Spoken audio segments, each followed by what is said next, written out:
the missing scholars went? You mean the village keepers? Oh, let me think. When I was eating dinner the other day, I saw one of them by the side of the road, muttering away and eating mushrooms and tree roots. They shouldn't go around eating that kind of stuff. Okay. Did you notice anything else? Anything else? No, I think that's all I have to tell you. Sorry.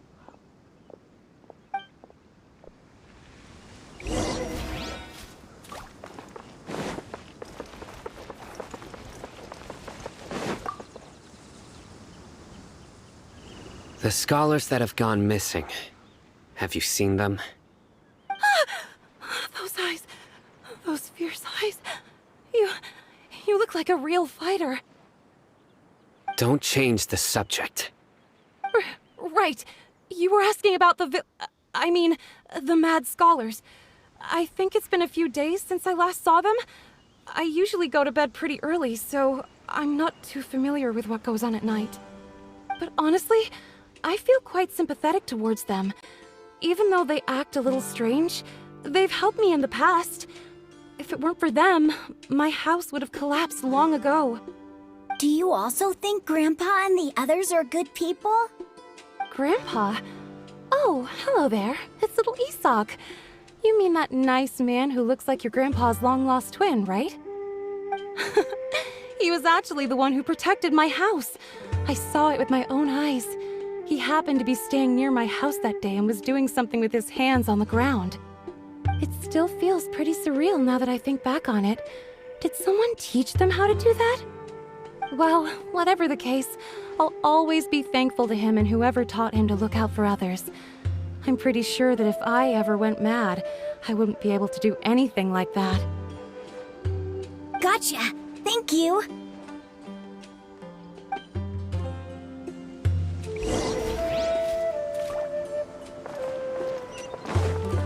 Time to go. Time to go.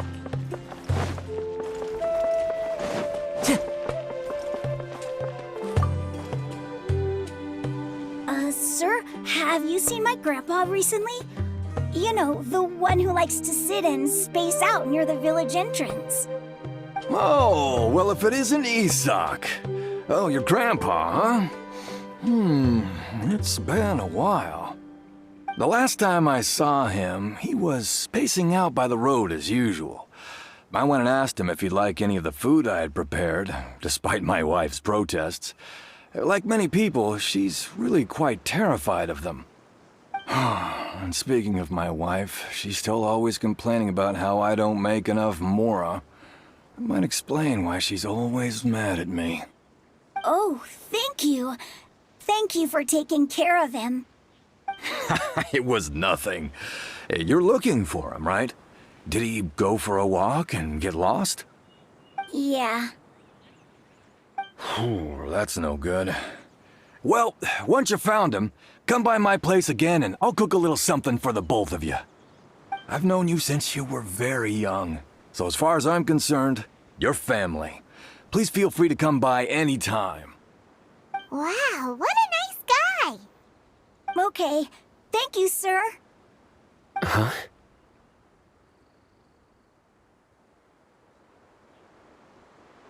Don't say anything for now. Isak, stay here. Let's head over there. Stay quiet as you move.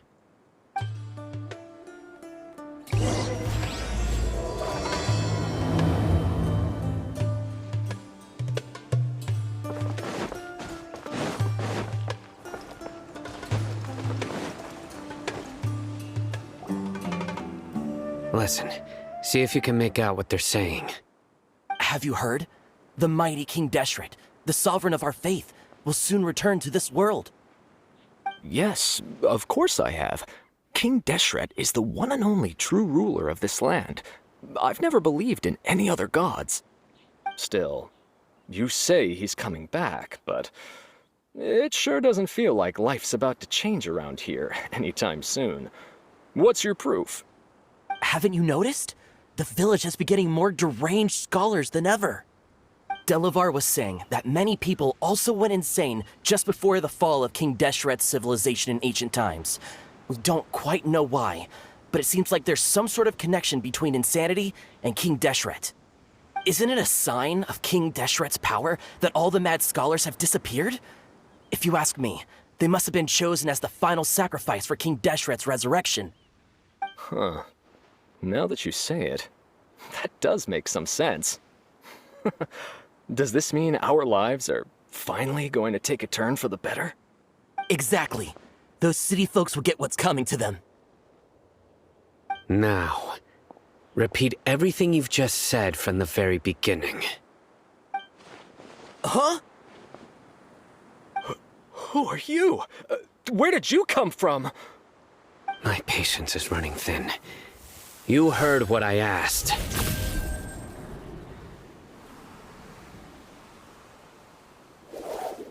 Yeah, bro, this guy's something else. Just look at his eyes. One wrong move, and he's gonna flay us alive. Let's not get on his bad side, okay? I am no match for this guy. Oh, okay, good sir. What is it you would like to know? Tell me about King Deshret's resurrection. Well, I only know a few things from hearsay. I went for a drink the other day and heard others talking about a rumor that the madmen will disappear and that King Deshret will return to this land. I'm not making this up, I swear! Hey, go on. Keep talking. It's true. It's all true, sir. We desert folk have had more than enough of those people at the academia. They keep sending us all their mad scholars and won't let us have a good life. Would you want to live like this if you were in our place? The radicals were even more thrilled than me when they heard the news. We're all praying for King Deshret's speedy return. Delavar also said that once King Deshret returns to our side, it's only a matter of time before we conquer the land on the other side of the wall. They're all willing to serve under King Deshret and fight for a share of the glory. Is that so? Seems like he still wants to know more. Keep talking. Got it! At first, I told myself it was just the drink talking, but then all the mad scholars vanished without a trace, just as the rumors said. Please don't beat me up just for mentioning these rumors. If I'm guilty, then everyone else around here is also guilty. I'm just saying what the others said. The people here really like King Deshret, but dislike the Dendro Archon. Where is this radical person you talked about? I haven't run into him over the past few days, so he probably hasn't been around the village. What about you, man? Have you seen him at all? No, not at all. We wouldn't dare lie to you. He's really not here right now. Sounds like you're not too close with the radicals. No, of course not. All we know are their names. I have many ways to stop you from talking, and many others to stop you from sending warning messages. So you'd best just stay home and hope I don't hear of you trying to contact anybody. Don't do anything until I've gotten to the bottom of this. Try something foolish, and even Candace won't be able to protect you. Yes, got it. We'll do just as you say. That scared Paimon half to death. Sino is pretty terrifying.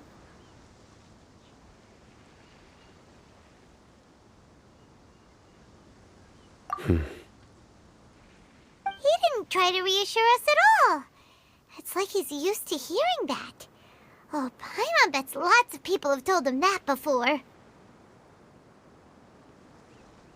I heard that. Sorry.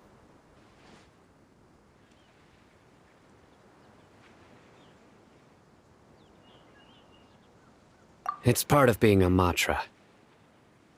The rumor we heard just now seems like a strong lead, but we need to check a few more places. Very well. Isaac! I'm here. Where's your grandpa's house? Well, I can take you there. Just follow me.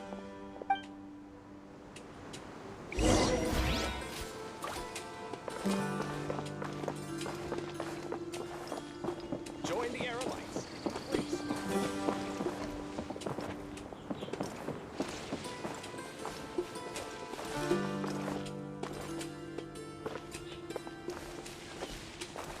Grandpa?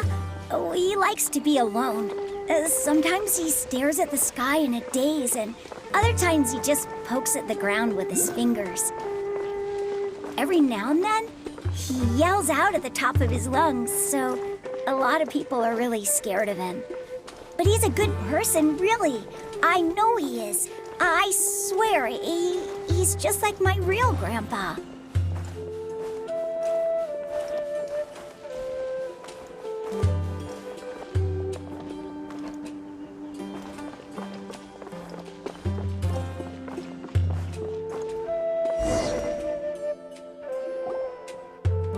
This is where Grandpa usually stays. There sure isn't much here.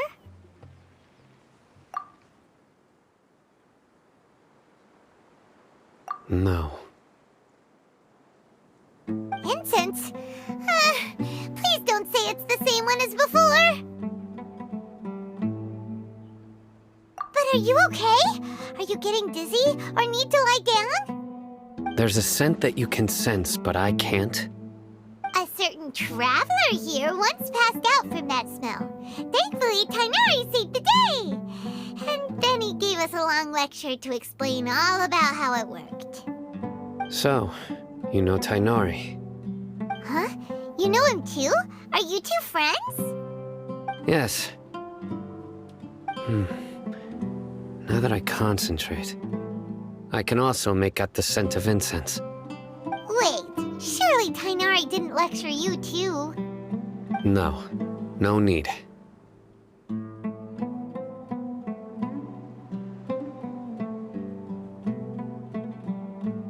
Did you first encounter this scent at Tainari's house? In the forest. From a scholar.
What are you looking for, Sino?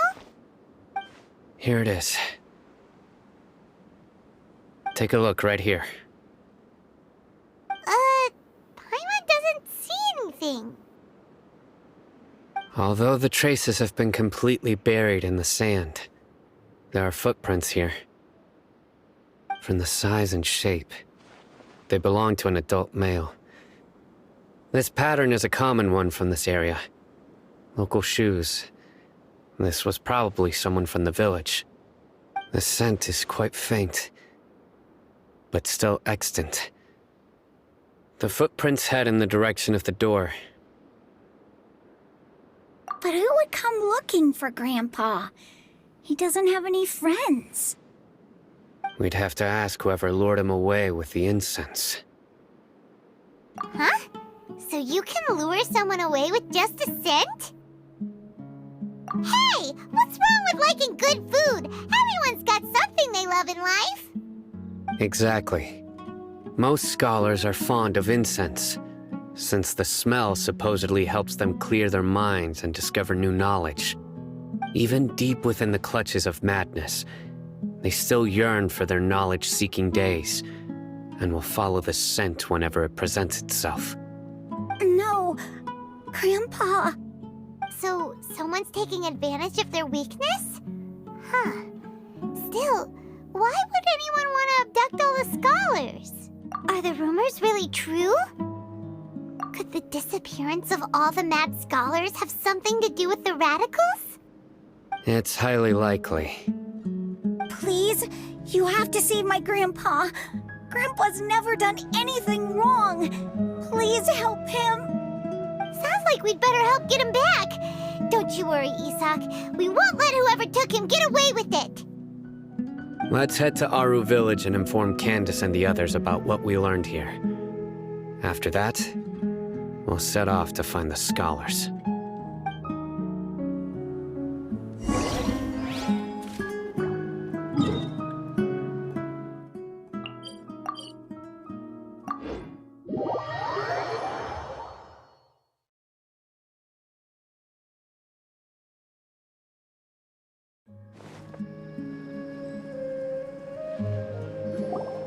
Right. The darker fabric definitely looks a lot better. That'd be my choice, too. We're back, Candace! We've got a lot to tell you. Ah, welcome back. Sounds like everyone's friends already.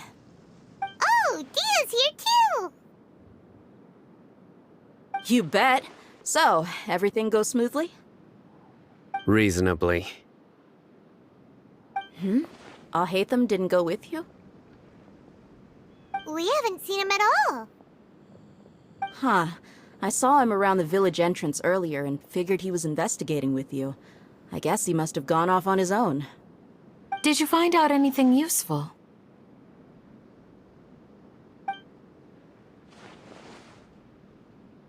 I see. So someone used a kind of incense to lead the exiled scholars away from the village.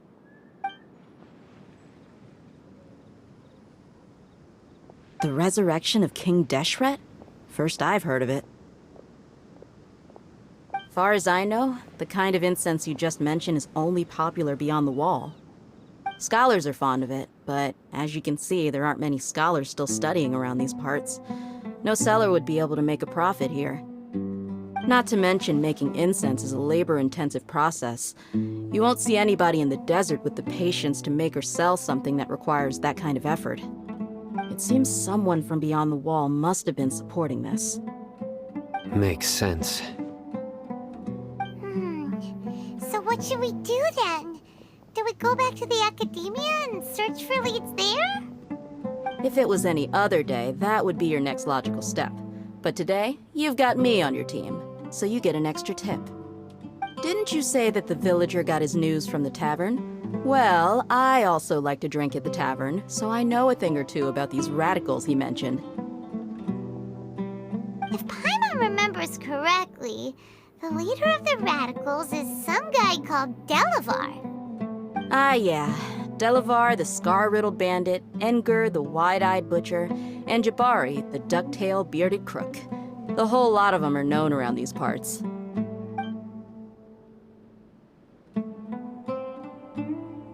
These guys have one thing in common, and that's being broke.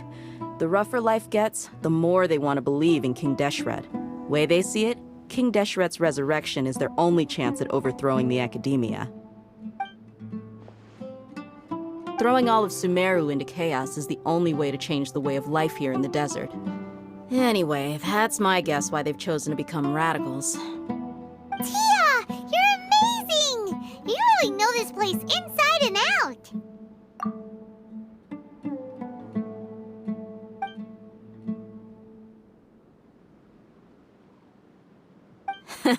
No merc can afford to slack off on gathering intelligence.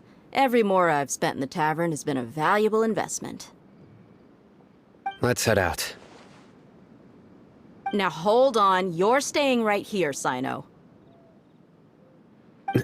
Why? Aru Village is not a big place. Outsiders stand out here like a sore thumb. I'd bet word about you has already gotten out. The desert is unforgiving, so the way of life here is also a lot tougher than on the outside of the wall. You survive on making connections out here. Compared to you, mercs like me are just third-rate amateurs. I've got no actual fighting skills to speak of. But that also makes it a whole lot easier for me to gain the locals' trust.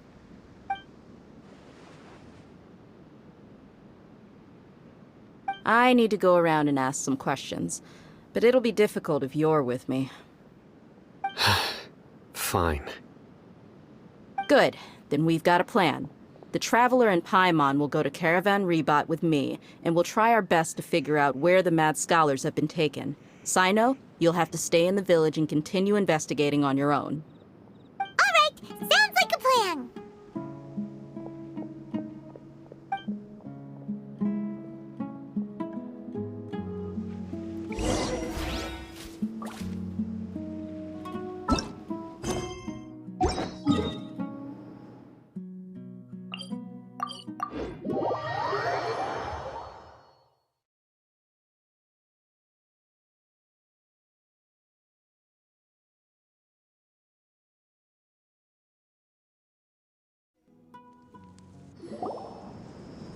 Well, here we are again. Sounds like you're starting to get familiar with the area. Paimon's amazed every time we see the wall of Samiel. How can a wall this tall even exist? It's almost unreal. I know what you mean. I had the same question every time I walked this way when I was a kid. Also, why is this high wall here? And can a wall really block sandstorms? It was only after I grew up that I realized the Wall of Samiel isn't just there to keep out the sandstorms. It serves a more important purpose, keeping out people like us. Sumeru is run by wise and mighty sages. To them, us desert dwellers are nothing but tools that can be used and discarded at their whim. We're cheap labor, like livestock, but easier to control. Nothing more. Even if a child from the desert got the chance to obtain an Akasha terminal, almost all their requests for knowledge would be denied. The academia believes we're underserving. Geniuses like Sataria are 1 in a million. The other children never get a single chance to try and rewrite their fate, even though the academia knows very well that we're humans, just as they are. That's terrible. I would tear down this wall with my own hands if I could. Hey, Dia. You're not thinking about doing anything scary, are you? No, not at all. This place just gets me thinking, that's all. Besides, we're here to procure information, aren't we? Yep, we gotta catch those. Shh. Caravan Rebot is crawling with people, so be careful what you say. We don't want anyone to find out what we're here for. Our mission started the moment we arrived here. Let's go check out the tavern. Maybe we'll find someone I know.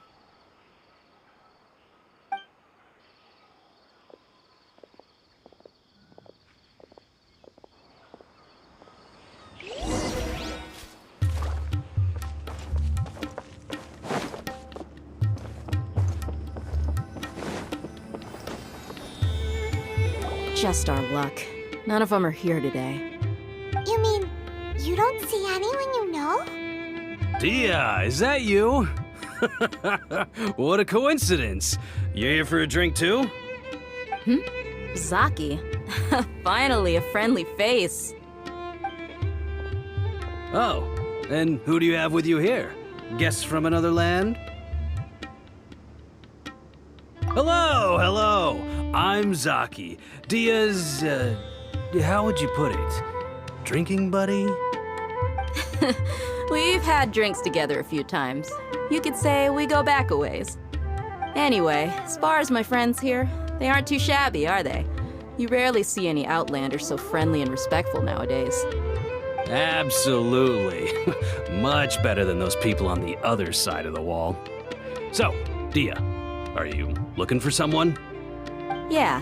Have you seen Engur, Delavar, or Jabari recently? Of course I have. Matter of fact, We were all here drinking together just a few days ago. I've got a spice trading deal from another nation. I thought maybe Delavar and his friends might be interested. Know where I could find him? Ah, how thoughtful of you. Then I assume you also know that Delavar's been having a hard time making ends meet these days. So, you came here to help him out? Hey, keep it down. Let's just say I prefer to keep this deal a secret. Y'all at Caravan Rebot are like family. If there's more to be made, why not do it together? Besides, Delavar and his friends have muscle. They'd be a good fit for escorting the goods. Yes, how considerate of you. Delavar's my friend too, so of course I can take you to him. Come with me.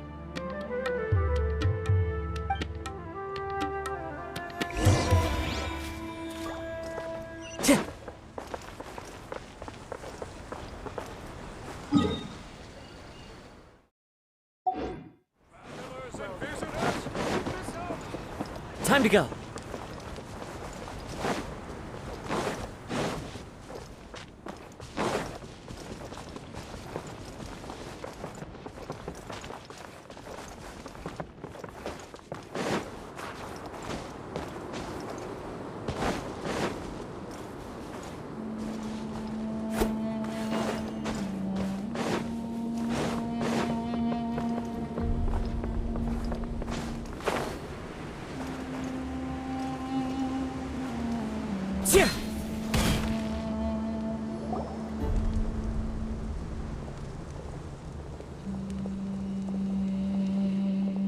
Are we there yet? Yep, this is the place. This place is practically deserted. What are they doing in a place like this?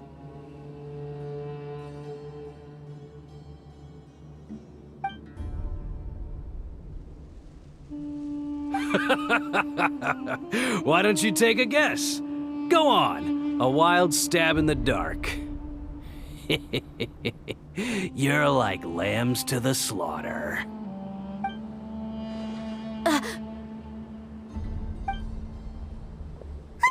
It's an ambush!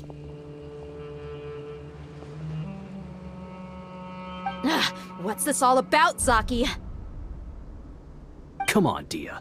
You really think we didn't hear about what you said back in Aru village? The boys have kept a close eye on you from the moment you set foot there. Not only do I know that you're looking for Delavar, I also know that you've teamed up with people from the academia to look for the missing scholars. So, you've been watching us from the very beginning? Uh-oh. Paimon knew leaving Sino behind was a mistake! And you left the strongest one in the village, didn't you? Who do you think you are? You really thought we'd fall for your little business deal nonsense? So you and Delavar have been partners all along. Dia, I guess it's only natural for a traveling mercenary like you to be out of the loop. Those of us who hang around the tavern have stronger bonds than you think. But you got one thing right. We're all looking forward to an uprising in Sumeru. There's nothing more we'd like to see than the desert folk overthrowing the academia. If that's the case, then I'm sure Delavar wouldn't miss a second of it. I'll be honest with you. If it weren't for what you said in the village, your little monologue about the Wall of Samiel would have convinced me that you're one of us. Delavar. And Enger, you're here too, huh? Long time no see, Miss Mercenary. You should have known the traitors are what us followers of King Deshret despise the most. Dia, I thought that you, a fellow desert dweller, would understand why King Deshret is greater than the Dendro Archon. Little did I know, you don't deserve to join us. Yeah, gee, what a missed opportunity. Adopting radical views and kidnapping innocent scholars, all because of some baseless rumors. Anything else I'm missing out on? See? There you have it. Mercenaries are just a bunch of faithless scum with only one thing on their minds. Mora. Pathetic. You're all like a pack of street rats. You're not wrong. Mercenaries are driven by Mora, and my faith lies with whoever's paying me. As long as there's a profit to be made, anyone can become my friend. Enough talking! Get him!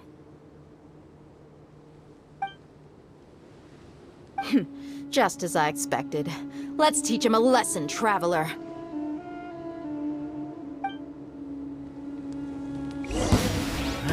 Wind strike punch. Teamwork is dreamwork! See? Time to go!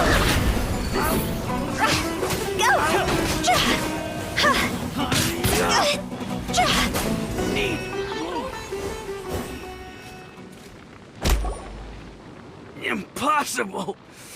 How could you? So, what do you think about your meticulous network now, Zaki? How did you say it? It's only natural for a traveling mercenary like me to be out of the loop. I'm guessing your informant told you that I'm just an incompetent merc with no real fighting skills, correct? I mean, that is what I said after all. And of course you would believe everything he reported.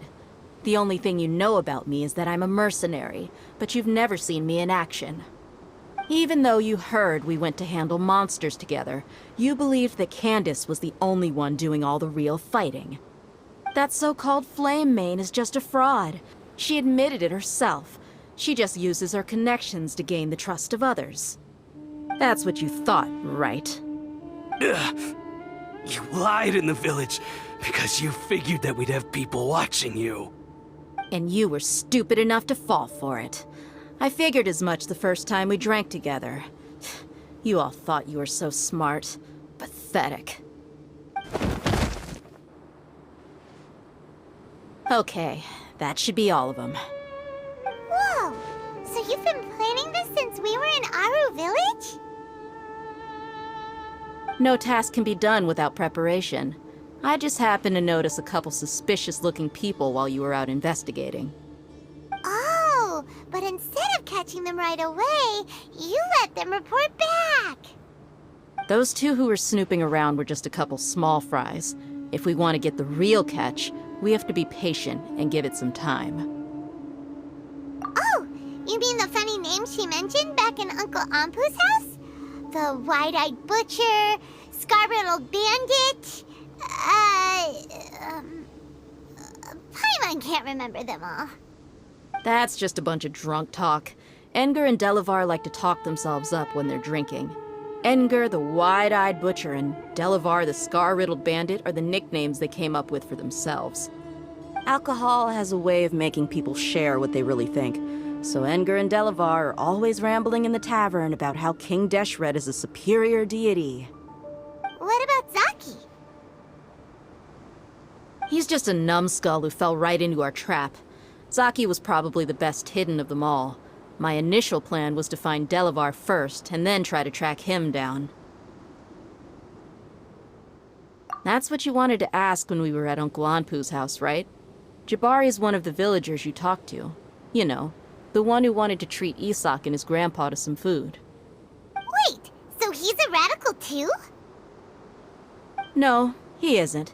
I just needed to tack on a random villager name to make the eavesdropper think that I was making some wild guesses based on my impressions. Wow, what a genius idea! Well, that's an expert mercenary for ya. Ah, you're too kind. It was straight from the usual playbook, if I'm honest. So, that thing you were saying before, is it really true? About what?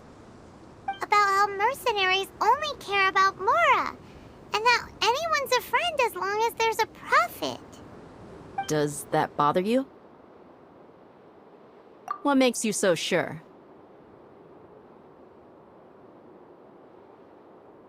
Dia, do you dislike the Dendro Archon like the other desert folk? You two are pretty sharp. No, I don't have anything against the Dendro Archon. I've heard a lot of nice things about the Lesser Lord from Dunyarzad. I can understand her devotion and gratitude. Dunyarzad's just an ordinary person. There's no way a god would be so involved in the lives of everyday people, unless they were truly compassionate. I've begun to realize that the sages are behind everything that's happened recently. The radicals' blind belief in King Deshret, making the Dendro Archon out to be an enemy. It's all the academia's trickery. But I see through it all. And unlike them, I can never be hostile towards anyone who's never done anything wrong. Dia. Anyway, looks like we're done with business here. Traveler, lend me a hand. Let's tie him up and bring him to the village.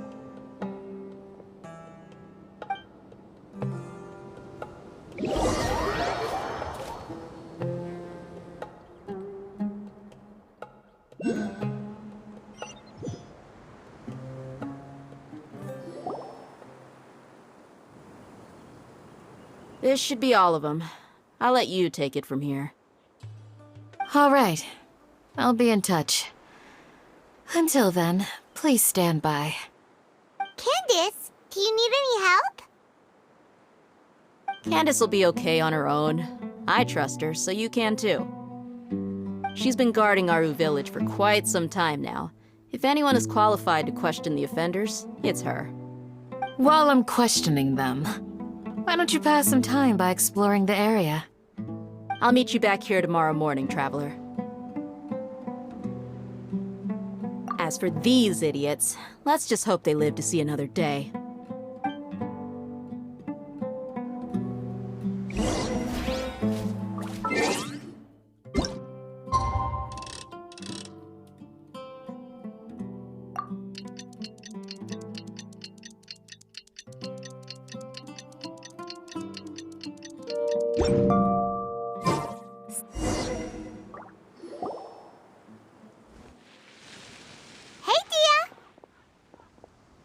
Right on time. We'll know any moment now. Paimon's been wondering. You seem to know Candace pretty well. Have you been friends for a long time? We've known each other for some time now. She's a pretty interesting person. Even though she's an extremely strong warrior, she never misuses her powers against others. Oh, Paimon knows what you mean. Like a lot of martial artists say, never take the fight outside the ring. Yep, I guess you can put it that way. It takes strong convictions to be as dedicated as she is, and shoulder that kind of responsibility. Us mercs, on the other hand, we pretty much live from one day to the next. Well, Paimon thinks you're great, too. Really? Thanks for that.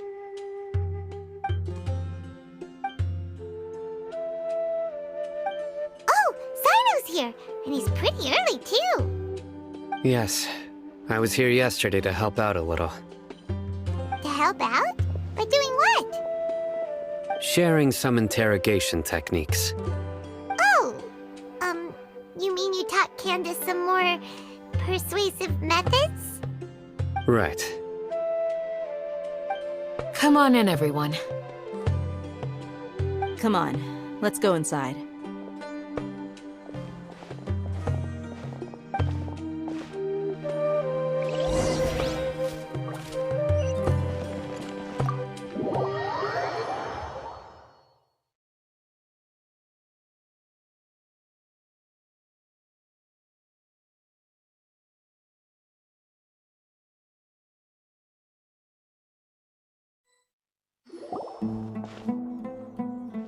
Candace, where?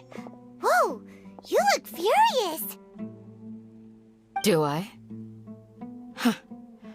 What gave it away? Oh, there's no mask that can hide true bloodlust. Cover up your eyes, and it'll still show itself at the corners of your mouth. Perhaps I need to work on my composure. Still, it's perfectly understandable why I'm angry. I'm sure everyone present would agree. Yes, ma'am. Please, don't beat us anymore. We're gonna die. Well, looks like Sino taught her well. You fear death yourselves, yet you do not hesitate to place the lives of others at risk.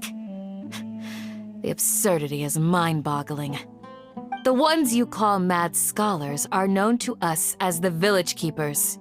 They are vital members of our community, and some even count them as family. You come here to my village, and you treat my people as nothing more than stepping stones towards your goal. Tell me, what would you do to you in my position? Mercy! Please have mercy! You've made your bed. We may both be desert dwellers, but there's one thing that I understand better than you. The resurrection of King Deshret will only result in war. And war serves no one. The people of Aru Village care little about which god is in power. Life may be tough and tiring, but we wish to preserve our way of life. A war would only cause us to lose all that we have. And that is not a responsibility that you can afford to shoulder. We understand. We're sorry! I'll tell you everything I know, please. Just let us go. I'm listening. You might not believe this, but it wasn't us who came up with this idea. Someone was spreading rumors in the tavern. That's how we ended up hearing about King Deshret's resurrection. Some mystery man told us that mad scholars will make the perfect sacrifice to usher in King Deshret's resurrection. They give their lives, and we can get anything we wish for. They're called village keepers. Slip up again, and you'll regret it. Yes, sorry. It was all that mystery man's doing. He told us to spread the word about King Deshret's resurrection and talked us into helping him. In return, he said he'll help facilitate the resurrection process. I'm not sure. That's one. Huh? One what? Strike. You get a total of 3. Then, you die by my hand. Wait, I'm telling the truth. We don't know anything. It was all him. 2. He got us to lure them out of their houses in the night with some kind of incense. We take them to a junction outside the village. Then the mystery guy takes them from there. You gotta believe me, please. I'm telling the truth, I swear. Just ask them if you don't believe me. That was indeed the truth. Traveler, go on.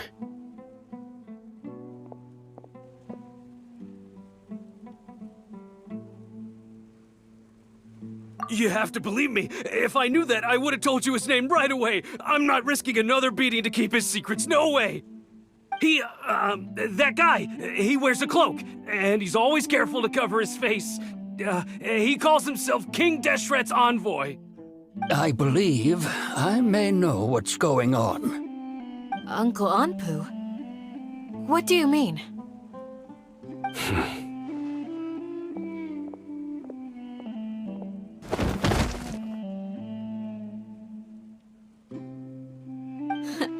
Smooth. Okay, speak. If my suspicions are correct, this mystery man they speak of could be from the academia. Some time ago, people from the academia attempted to take the village keepers away. I refused, insisting that they are part of our community. It strikes me now that this secretive character shares the same goal they had. Which means it's highly likely that the academia was purposely spreading a false rumor to trick the radicals into delivering the village keepers right into their hands. They were the ones who brought them here to begin with. Now they're trying to take them back? We aren't gonna let that happen. Not the academia again. Just as I thought.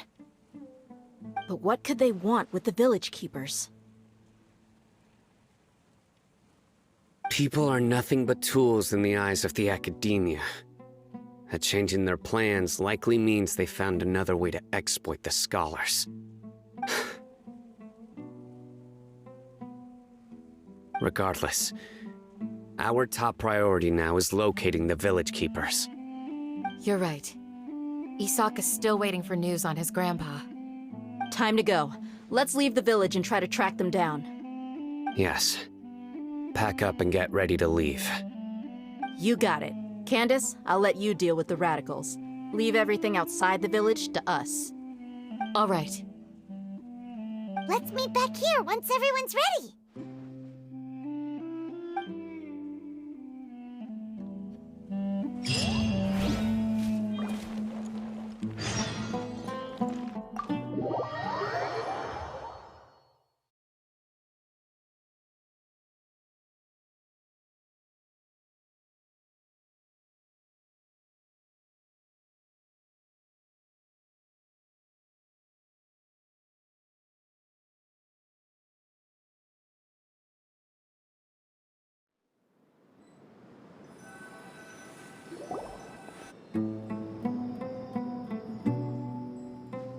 Let's get some food in us and then we'll... Whoa! Where did you come from? Well, as you can see, I am merely sitting here and reviewing what we have deduced thus far. You were gone for ages! And now you're suddenly sitting here musing to yourself? Where have you been anyway?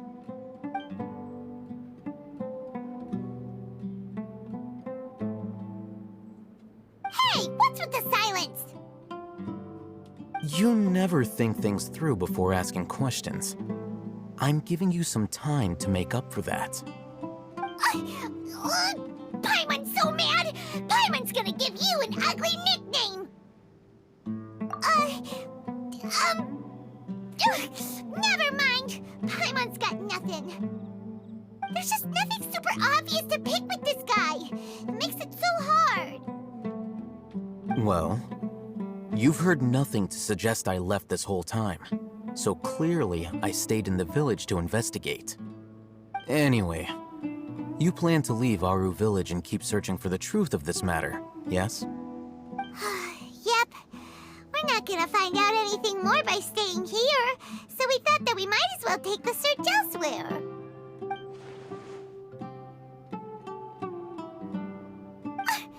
Enough with the silent treatment! No. I'm just surprised that you decided to team up with him. Al-Haytham, you haven't helped us out at all ever since we arrived at Aru Village. Bold of you to question our choices. Yeah, you're all talk! While you were investigating, I had my own work to do, which I've now finished. Really? Paimon doesn't believe you. To be honest, we aren't really a team, so I have no obligation to inform you of my whereabouts. Not to mention that going separate ways allowed me to find some important information that you all had missed. Huh? Right here in the village? Correct. What did you learn? I'm going to take you to someone. But before that, you need to understand where she's coming from. What does that mean? How do you think the residents of Aru Village feel about what we're doing? In other words, do you truly believe every single word the villagers tell us? You mean, some of them lied to us? Hiding the truth does not necessarily equate to lying. Again, these people have their reasons. Remember what Candace said? Most people in Aru Village don't necessarily care which deity is in charge of Sumeru. That's because whether King Deshret or the Dendro Archon has power is of little significance to them. By contrast, the perils of their daily lives are ever-present concerns. They won't simply share everything they know with you without good reason. That's why you believed there was no further information to be found in this village. Glad you're following along. Among those you have talked to, there's someone who was consciously keeping you out of the loop. In fact, she's been observing your every move since you arrived. The reason being, to someone who only wants to live their life in peace, any external factors introduce unpredictability into the equation. Those eyes. Those fierce eyes. You look like a real fighter. Don't change the subject. It's quite obvious that she's intimidated by Sino's authority and strength. Right. You were asking about the mad scholars. She corrected herself mid-sentence because she's aware that there are King Deshret fanatics in the village. If she sounds too friendly towards the village keepers, she could easily make herself the radicals' next target. I think it's been a few days since I last saw them. I usually go to bed pretty early, so I'm not too familiar with what goes on at night. Remember? She made a point of denying her involvement in anything that occurs at night. But honestly, I feel quite sympathetic towards them. Even though they act a little strange, they've helped me in the past. If it weren't for them, my house would have collapsed long ago. After speaking to the village chief, it became clear that the village keepers had protected Aru village at night. In other words, the young miss was very much awake during that time. Then why would she lie? By getting involved with an outsider, she risks drawing unwanted attention to herself. As for why she might be so wary about all this, maybe you should ask her. I'll pass on this one. You said that she is afraid of me. If so, it's best if I stay out of this. We're on it!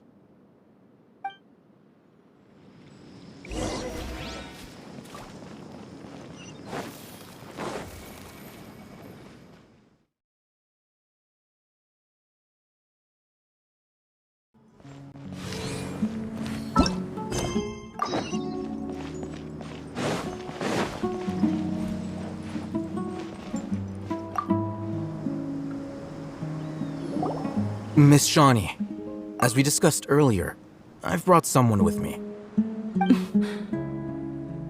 Mr. Alhaitham, I'm aware of where you stand, but how can I make sure that your friends think the same as you?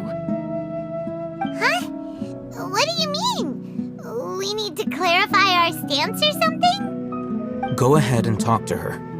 You'll get the answers you want. Go on. Earn her trust. Is it really that simple?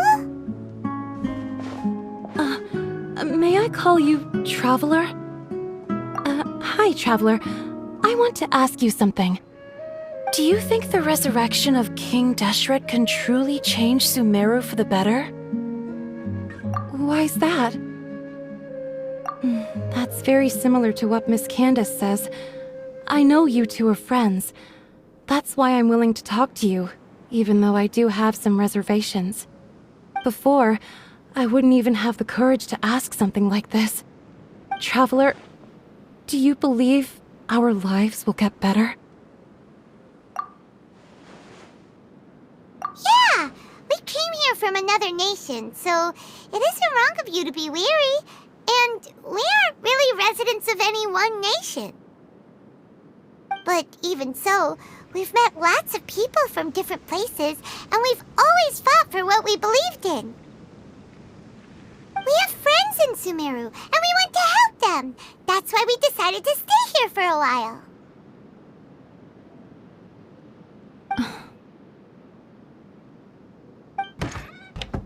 I want to trust you.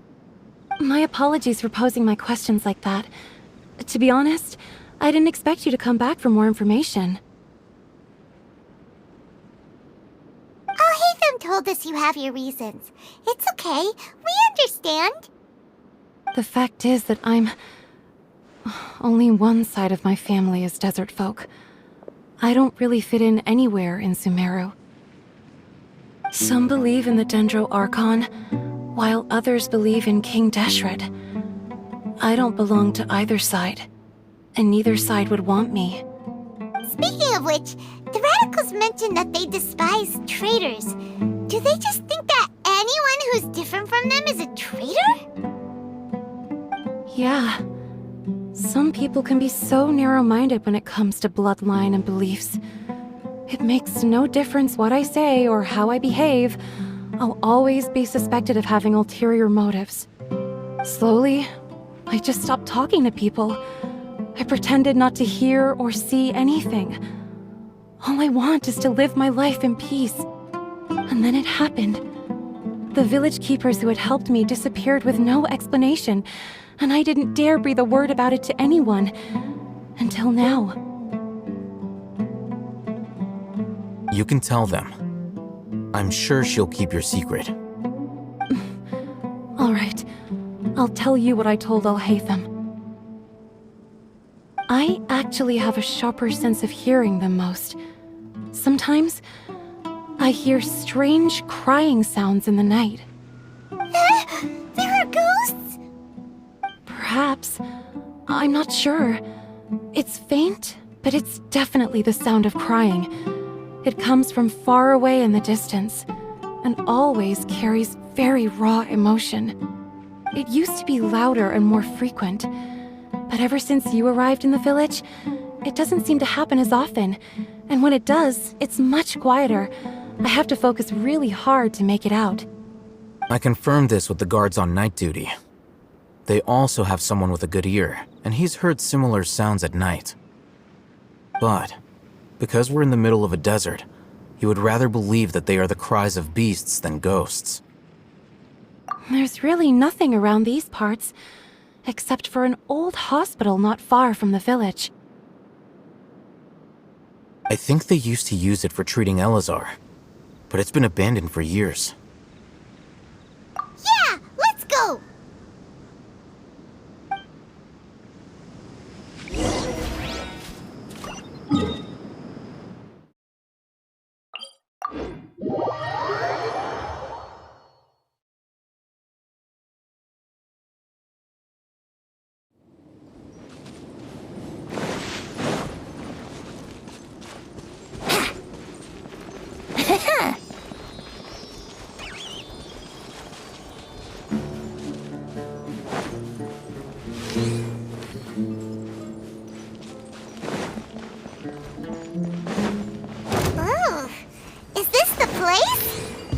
It's in terrible shape. And there's sand! Ah! Monsters! Watch out!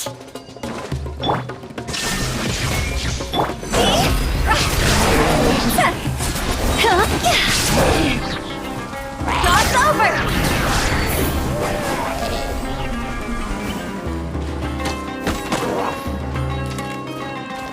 Shine down!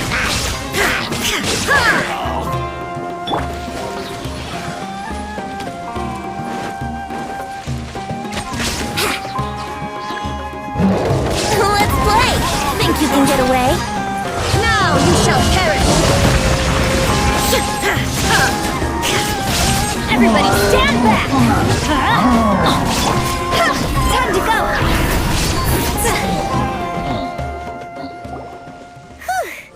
They were easier to deal with than Paimon had expected. Super strong bandits? Or monsters taller than buildings dropping out of the sky? Or, something like that. He looks super serious. We gotta stay on our A game too. This is the one.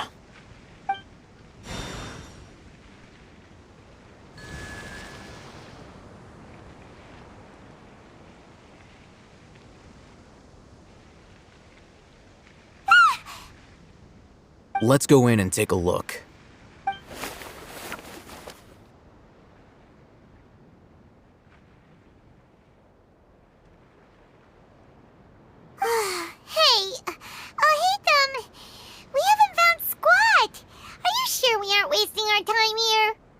Patience. Shawnee says she only hears the crying at night. We have time to burn. Until then, I'm taking a break. And just like that, he sits down. Wait, he even brought a book to read? What are you reading? Let Paimon see! Okay, sure.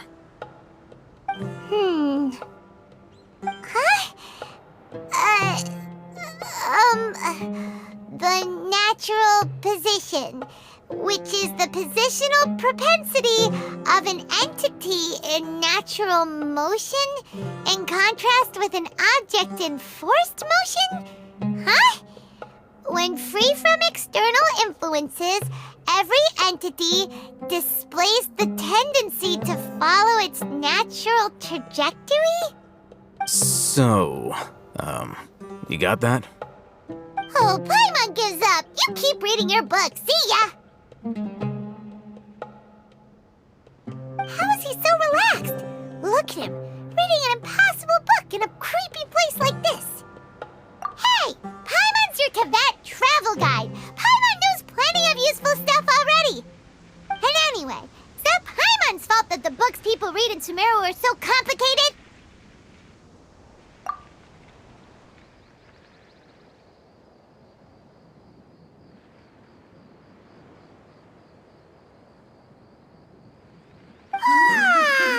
Paimon's getting so sleepy.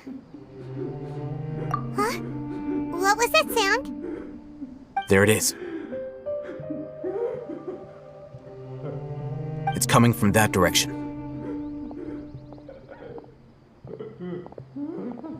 Is the sound coming from here? Huh. Paimon's not seeing anything. It's from below. But there's no way we can get down there. Something is off about the interior here.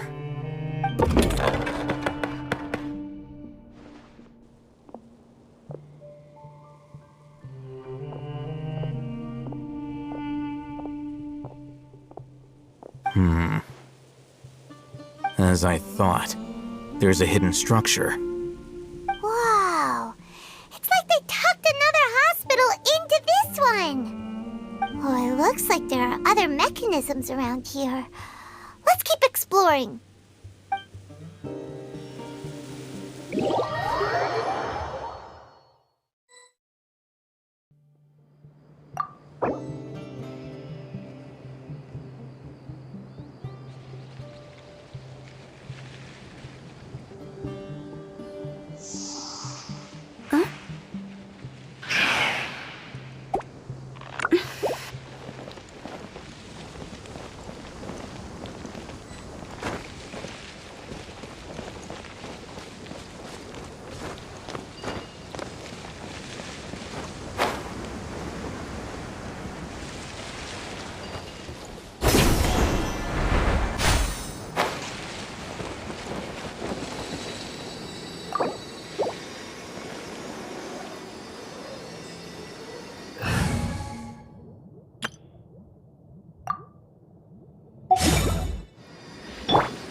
Shines eternal!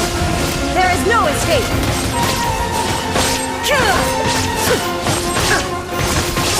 Illusion shattered!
to oblivion! Illusion shattered!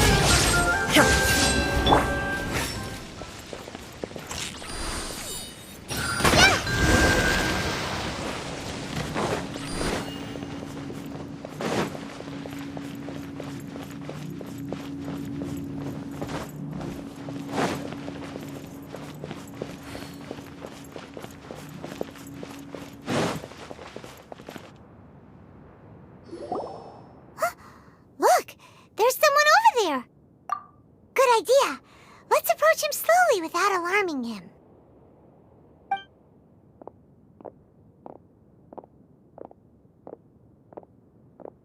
Wait.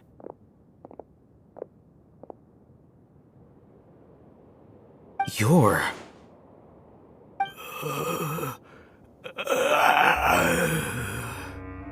He can't speak, and his eyes are unfocused.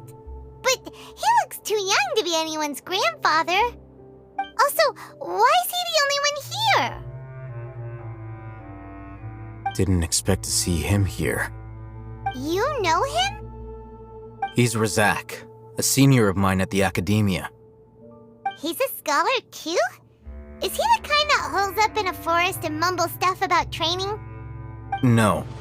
And that's the problem. Razak was never involved in any of those things. He never trained in the forest, let alone reach Satyavada life. Leaving that question aside for the moment, him being here alone means that we might be too late. Looks like they've already taken everyone away. For whatever reason, they left Razak here. Perhaps they simply didn't have time to come back for him. There are drag marks on the ground. They're clearer by the doorway. Someone was forcefully drawing a cart that was loaded with something heavy. Loaded with people? That is one possibility. It looks like they were in a hurry, as if they were afraid of being caught. In their haste, they failed to notice Razak hiding in a corner.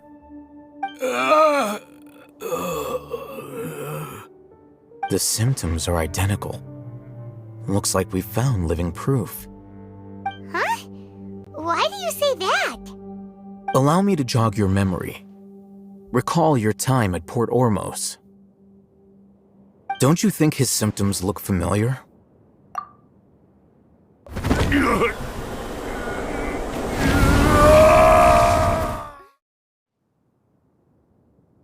Oh, now that you mention it, they're acting the same way. Correct. The Academia is behind all of this. It isn't difficult to deduce their rationale.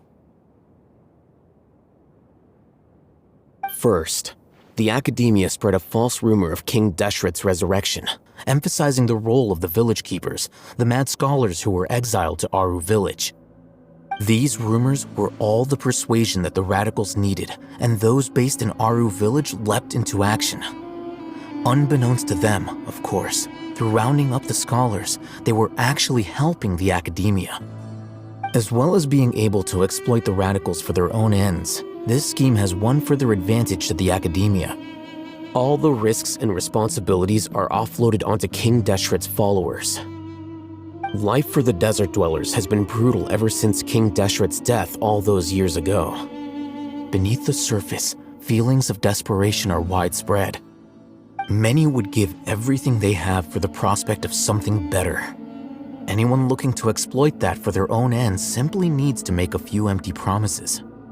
Even if complications arise, people will see that those involved are all followers of King Deshret and look for no further explanation than differences of belief. A deep-seated mistrust of the desert and everyone in it by the rest of Sumeru will make sure of that. The notion of an academia plot wouldn't even cross their minds. It may seem like a simple strategy, but it is able to work wonders under Sumeru's current circumstances.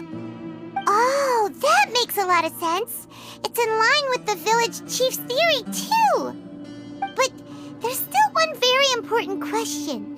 Wasn't it the academia that brought the scholars to Aru village in the first place? Why does it want them back now? Throughout this process, one thing has changed: the scholars' identity. First, they were scholars. Then, they became lunatics. After that, they were exiles.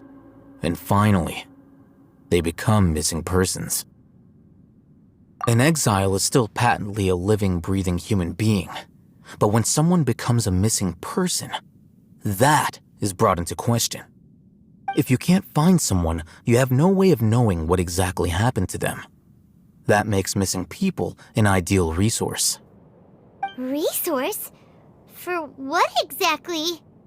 One possibility is that the information in their brains could be extracted into knowledge capsules. Extracted? You mean canned knowledge comes from people's brains?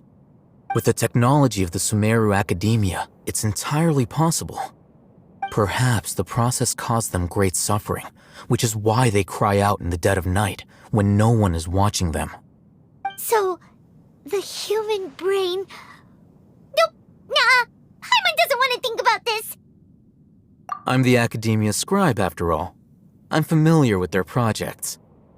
Anyway, judging by Razak's state, the contents of a divine knowledge capsule were extracted from his mind, but something went wrong in the process.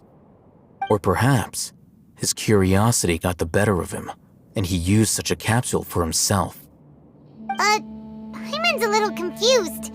Can they just use anyone's brain?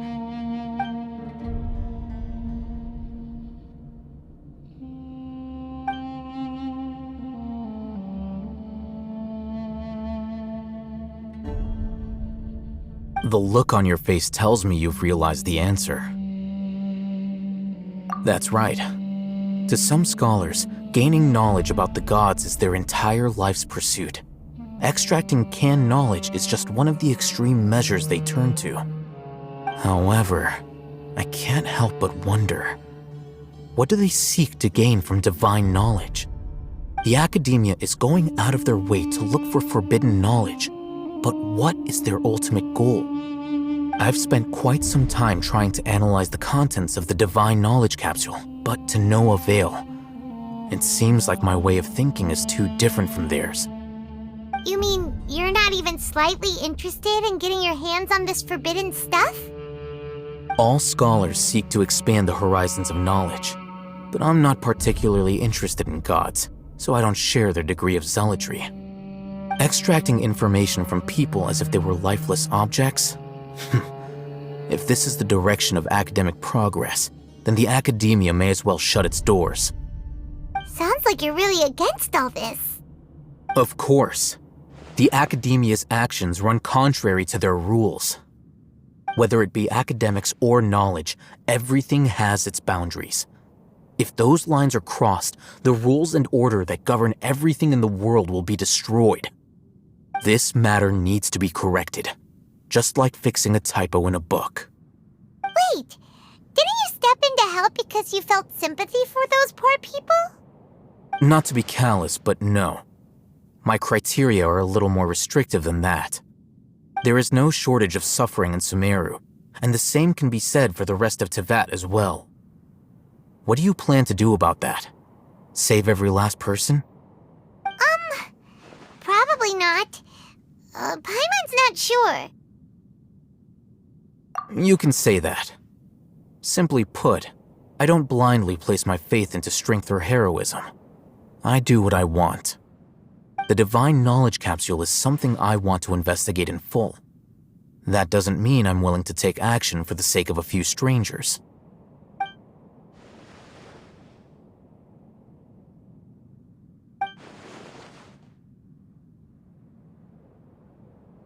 Paimon's been wanting to say this for a while. There are a lot of bad guys in the Academia, but you're not one of them. You're their weirdo. You're probably right. Though I must say, I quite enjoy this feeling of being the odd one out. Uniqueness is also an asset, is it not? Wow, that's a great way to think about it. Paimon's really impressed. If only Miss Shani had a similar mindset, her life would definitely be a lot easier. I'm just a more likable person than her in general. There's nothing more to it than that. He won't last long if we leave him here. Let's take him with us. We'll work out our next step after we return to Aru Village.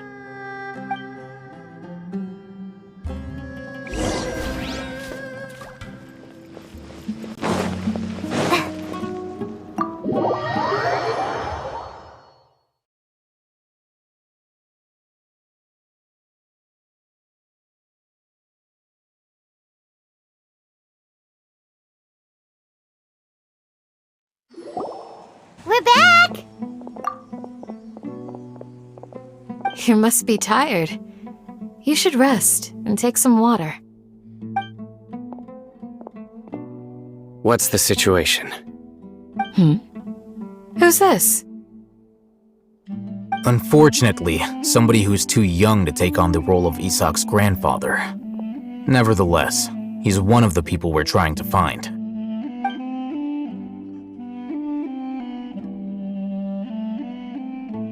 So, at one point in time, the abandoned Elazar Hospital served as the Academia's site for extracting divine cant knowledge.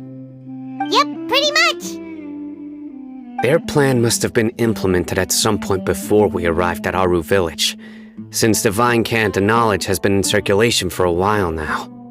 Yet, they fled once we were headed to the village, almost as if they knew we were on their trail. Why is that?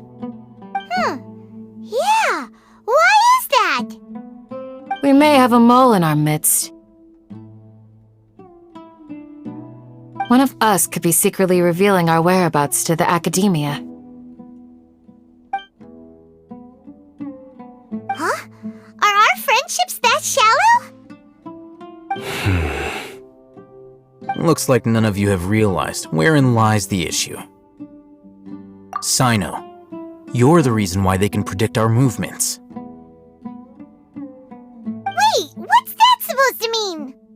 Choose your next words very carefully. It is simply a logical inference. I have my reasons. So what you're saying is, Sino's the mole. Interesting. And here I thought you were the most suspicious one, Al-Haytham, since you were always acting alone. I know. You have a point, but I realized something as we were returning from the hospital. Sino isn't like any of us. What are you trying to say? Do you still remember who you are, General Mahamatra? As a Matra, you are no doubt privy to certain kinds of information. Before you can take action against someone, you are required to have all the facts available, including the less than savory details. Simply put, the Academia has traditionally allowed you access to a wealth of sensitive information. Knowing their modus operandi, wouldn't you expect them to take precautions against you? If you want to raise a vicious wolf, you need to make sure that you can avoid its bite. The Academia is monitoring me? It's not that simple. The Academia has eyes all over Sumeru, but they have a special protocol for dealing with you. Every so often comes a Nyagarbaha Day. On this day, the Academia enters new information into the Akasha through knowledge capsules. I remember seeing a thick notebook next to the control panel once. Its contents were all about the General Mahamatra, his activities throughout the day, preferred methods of enacting judgment, everything. You're saying that the Academia entered my information into the Akasha too? But what's the point in doing that? My actions aren't important enough to be added into the Akasha. The Akasha is capable of computation. The Akasha's algorithms are entirely capable of predicting your movements using the data entered. When you would depart, the route you would follow, your destination. It knew all of this. It predicted my every move. The Academia has been watching you longer than you think. However, the fact that you resigned is proof that their suspicions were well-founded. So that's how it is. Sino adheres to his principles so strongly that he's actually a thorn in their side. Tenacity of will and steadfast faith are worthless to the Academia. They need scholars who are easily pliable and mindlessly go after anything they can profit from. Sino, don't take it to heart. This just proves how much of a trustworthy ally you are. They escaped because of me. Don't blame yourself. It's not like any of us would have known. I have an idea. If they predicted my movements, then I might be able to guess where they went. Whoa, you bounced back fast. There is always an opportunity for safety after danger passes. Oh, so that's how it is! Paimon gets it now! If the Academia is trying to avoid Sino, then the safest place would be... Yep, that's right! They'll want to proceed in the direction opposite of where I'm going.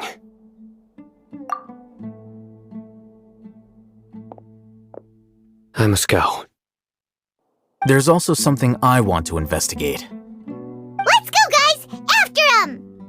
Please, wait! I want to go too! You want to go too? If so, you have to promise you'll stay safe. I want to find Grandpa. I promise I'll be careful and not cause any trouble. Everyone, I leave him in your hands. Yay! Let's go! Remember to pack some food with you! Paimon feels like we're missing someone, though.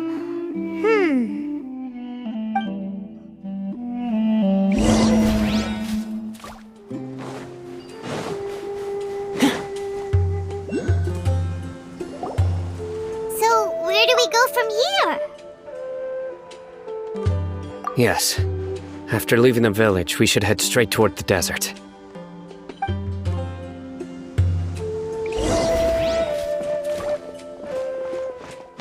I know the desert like the back of my hand.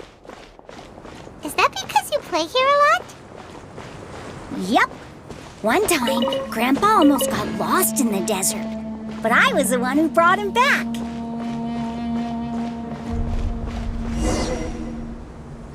There's something here. What's this?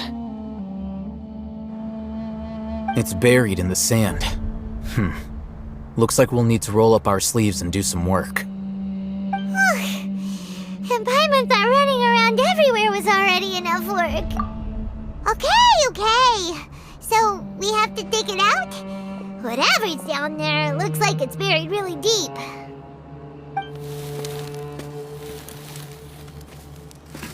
These are likely fragments of an Academia-developed device, something akin to a headset.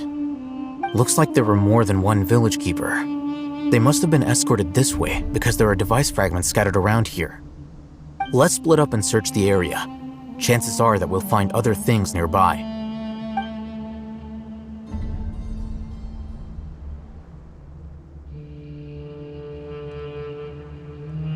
Is this what we're searching for? It looks kind of scary.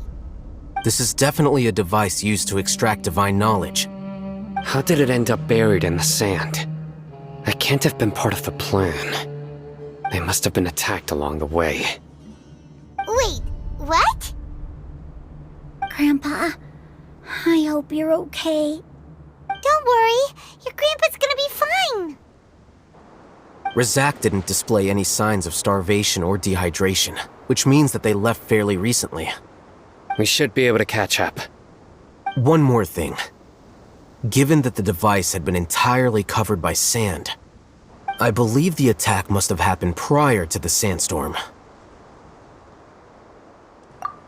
Let's keep going. They can't have gone far.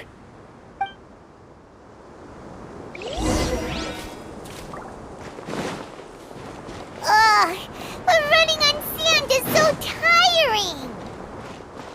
But you're flying, aren't you, Paimon?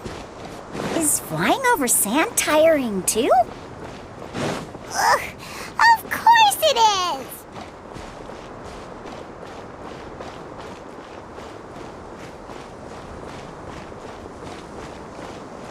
Voices, over there. It sounds like an argument. Whoa, you have really good ears! Don't get any closer. They'll notice us. Dia's talking with the Eremites? Very interesting. Let's listen in. If you had informed me sooner, there'd be plenty of room for us to... You're one of us. We would never lie.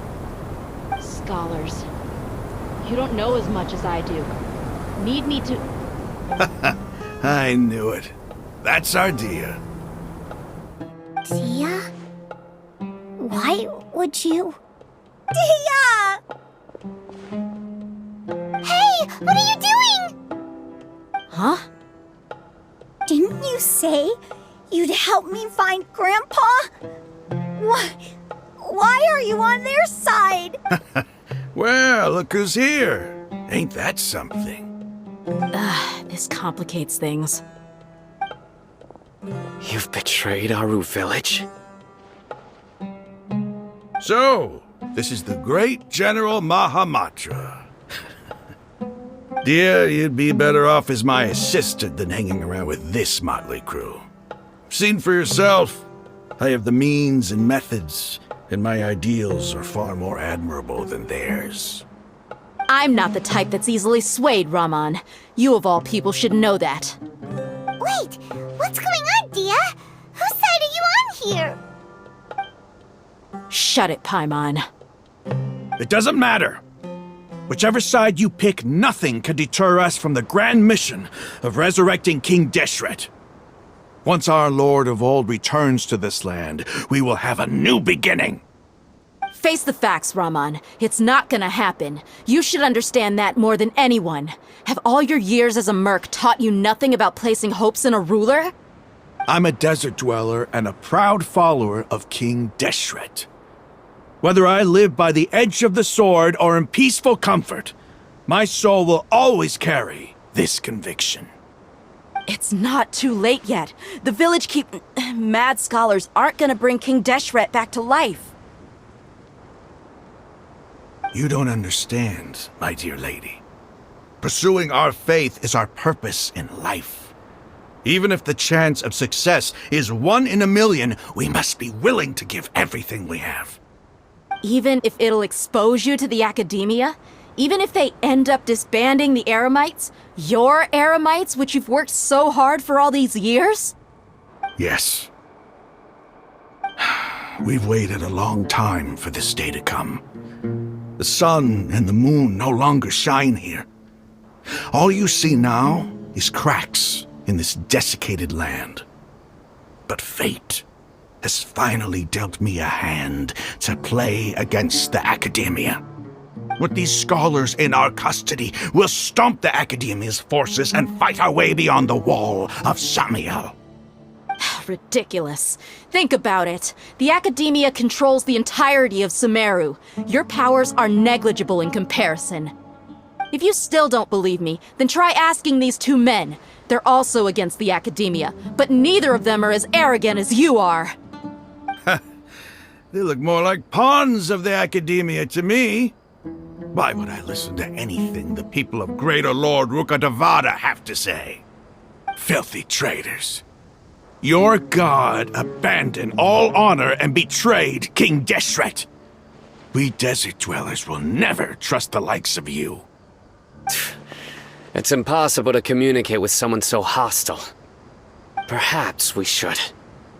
Do you really believe that by kidnapping the scholars, you'll be able to negotiate with the academia?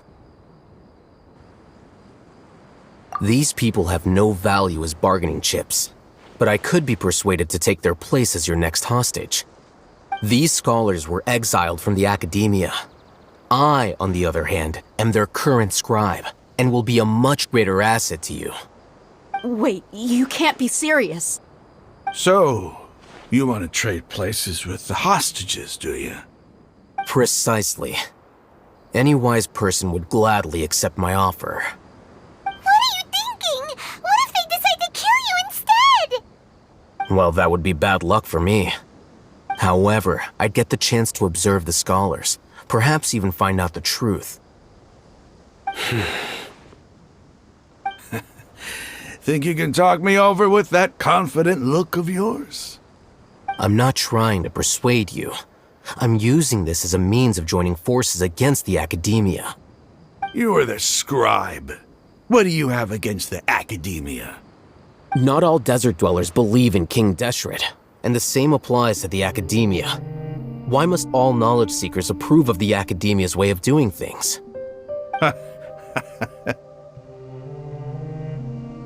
You academia scum! Every last one of you is nothing but a hypocrite, just like everyone else on the other side of that wall. I've made myself clear enough. I won't listen to another word from the Dendro Archon's people. Not so fast. I'll hate them. Do you stand by everything you just said? I never make empty promises. You know you're making a dangerous decision, right? I do. Good. Raman, hear me out. These people are my friends. Maybe you can't take the followers of the Dendro Archon at their word, but what about me? Do you trust me? We've known each other for years. Of course I do. In that case, I'm willing to vouch for their honesty with my right arm. Come on, Raman, don't be a coward. If you're serious about taking on the academia, you need to steel yourself. You can't be afraid. An arm from the Flame Mane. You've piqued my interest. But what if you refuse to oblige? What should I do then? No one's a fool here, Dia. We're mercs. And mercs don't tend to live long unless they have their wits about them. You're not wrong, but this is different. I promised my friends that we'd bring back the village keepers together. Let's do it right here, then. Give me your right arm as proof of your resolve. Don't listen to him! He's not even trying to negotiate! He just wants to make things more difficult! That's fine. Are you crazy? We came here to save lives. One arm for that many people is still a pretty good deal, if you ask me. Raman, I'm holding up my end of the deal here. You'd better not let me down. Sure. Go ahead and cut off her right arm. No! Dia! What are you gonna do? Think of something! You don't have to go this far. That's not for you to decide. Do it! Dia!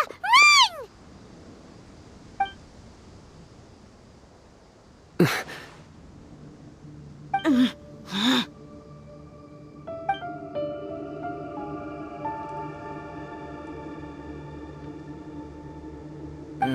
Stop! What's wrong? Can't do it? Flame Mane, you and I are both desert folk. Cutting off your arm is no different than cutting off my own fingers. Where's the sense in cutting my own kin to pieces? You've shown me that you're serious. Go on now, take your friends and leave. Meet me in the desert at noon tomorrow.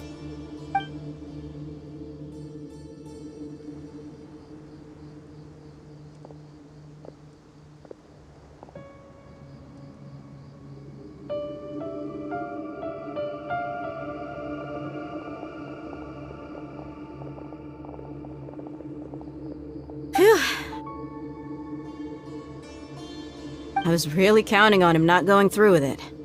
Dia!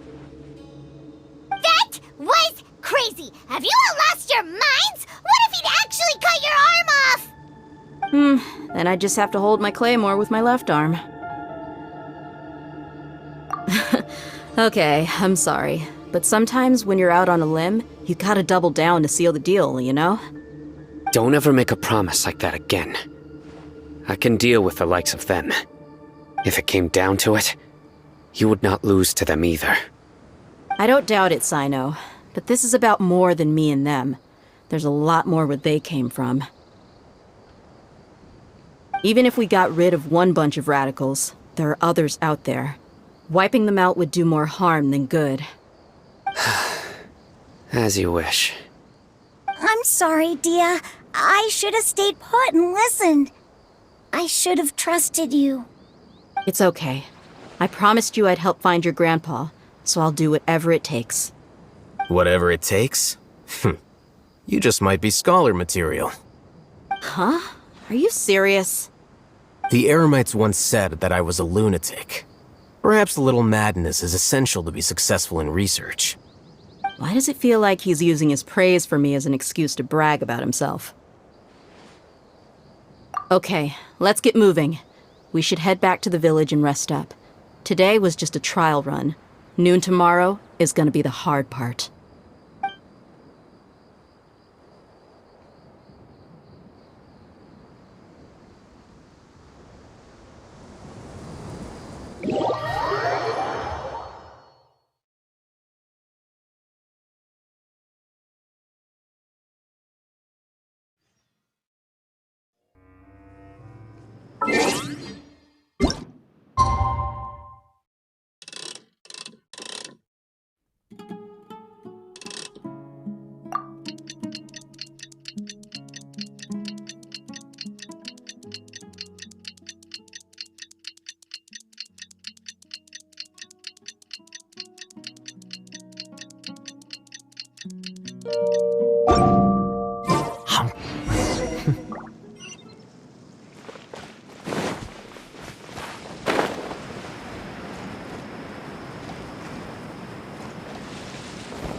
You're all here so early.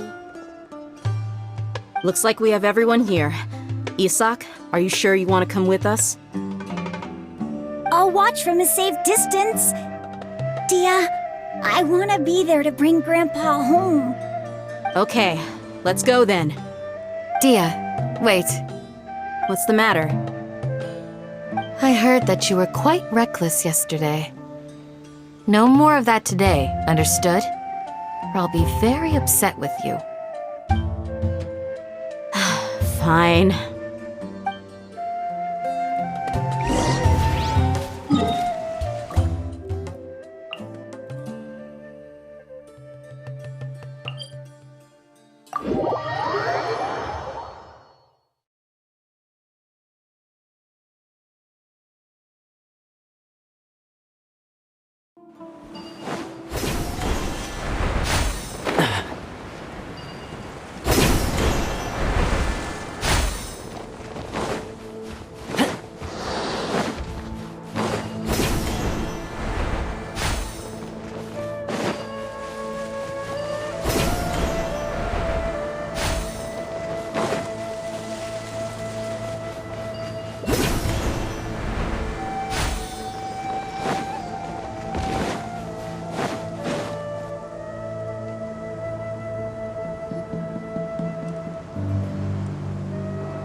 They got here before us. Uh-oh. Is it because Paimon overslept by 5 minutes and held everyone up? Is everything ready? Absolutely.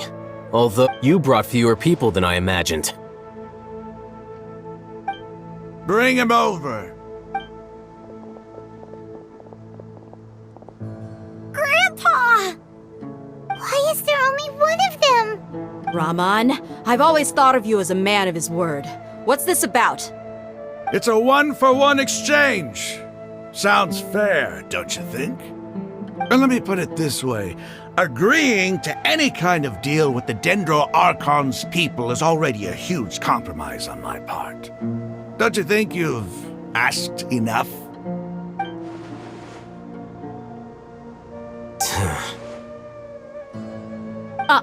You stay right there!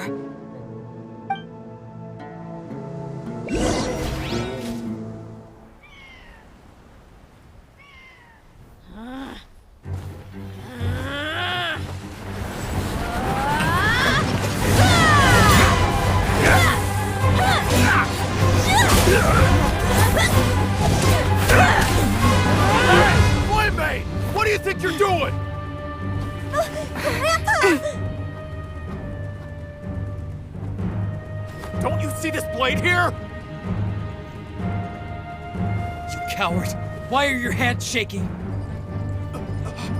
Wait a second! It's a earthquake!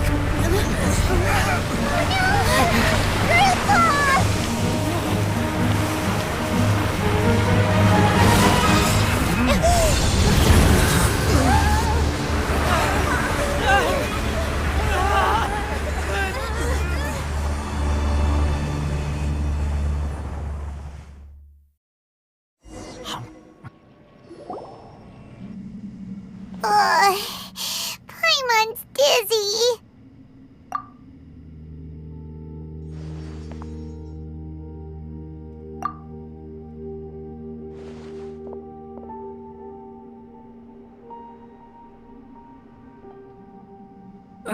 This day's going just great. What a nuisance. The sand dune collapsed. I saw an energy field. The village keeper protected us. It glowed green with dendro. Just like you said, it may well have been the remains of Lesser Lord Kusanali's power inside the scholar's body. The dendro Archon. The present one. Grandpa? Grandpa? Oh no, he's getting confused again. Hey, look around you. Did there used to be a temple here?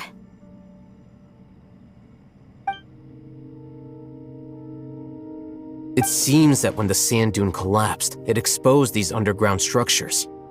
The symbols on the gate belong to King Deshret's civilization. This structure must be ancient.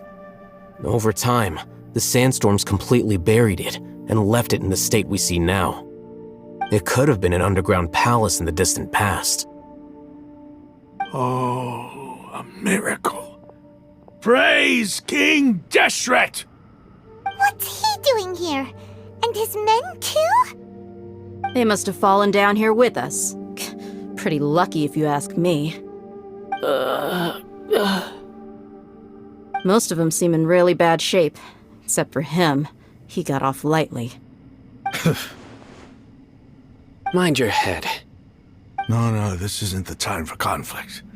Our exalted lord has shown us the way to his sacred palace. He's not actually gonna go in there, is he? As it happens, I want to take a look inside too. What are you doing? Don't you think it's curious? 1 minute, Lesser Lord Kusanali's power protects us from harm, and the next, remnants of King Deshret's civilization appear. 2 major deities are vying to showcase their power to us. It would be a shame not to witness them both. Paimon thought you weren't interested in gods. Indeed. In my view, gods are just a higher form of living being, or creature, you could say. New discoveries are always worth investigating. Whether they have anything to do with gods is neither here nor there. Raman, what are you gonna do about your men? I'll just let them lay here. King Deshret will take care of his people. Right now, I'm going inside.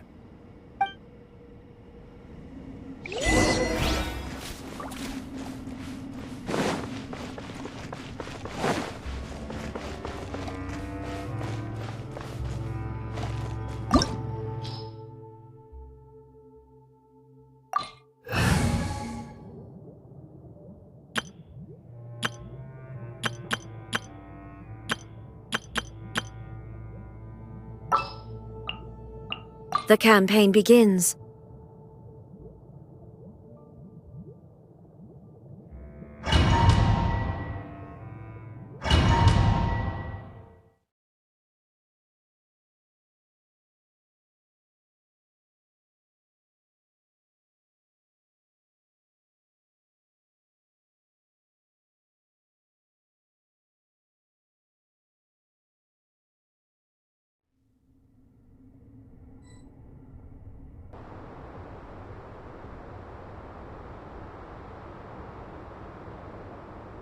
It's full of life here.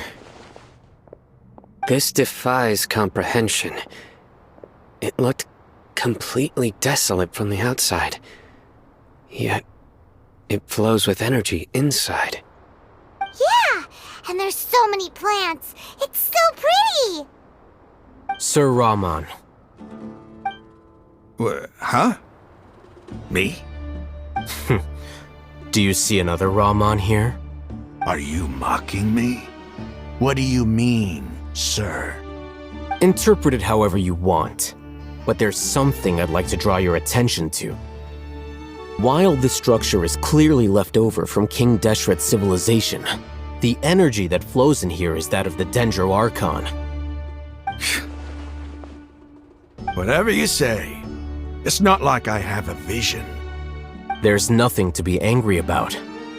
Think of this as an academic journey. It does seem kinda strange. If that's true, then we might have to explore this whole area to find an explanation.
Take flight!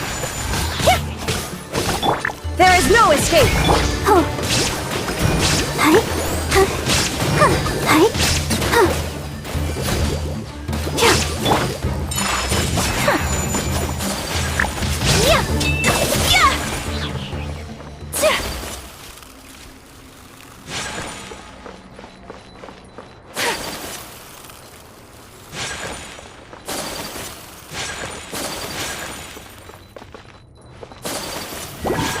Embrace the ice!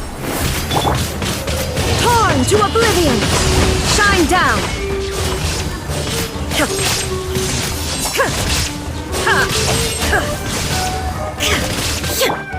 Whirling snow!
Take flight! Illusion shattered! Go! Go!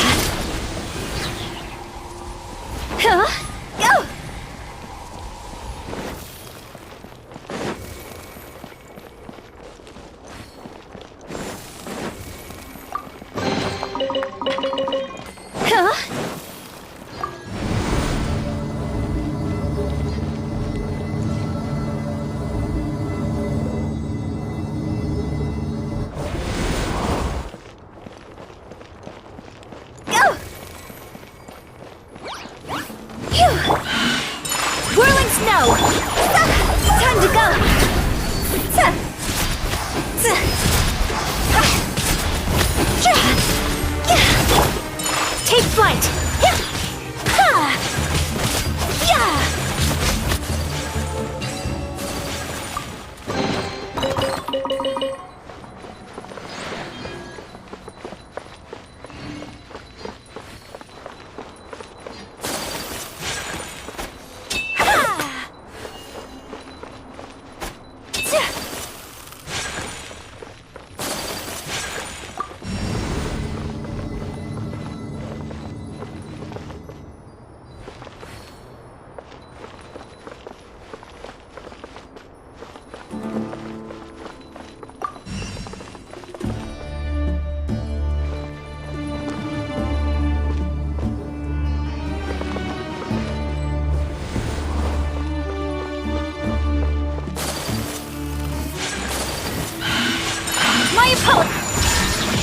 Now you shall perish!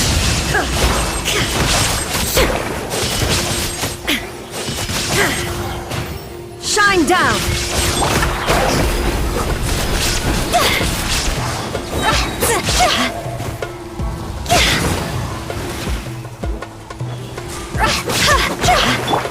Take flight! See? Higher, higher, can't find fire!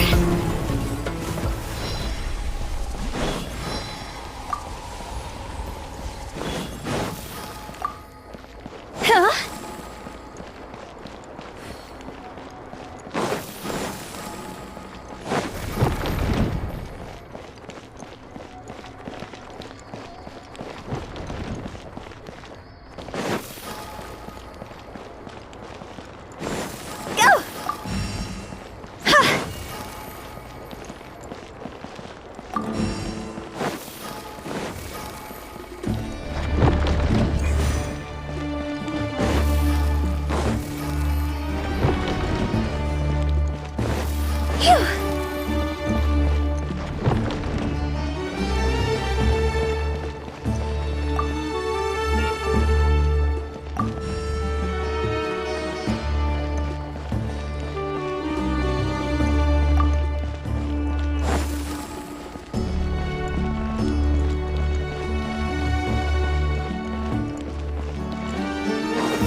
A sight to see.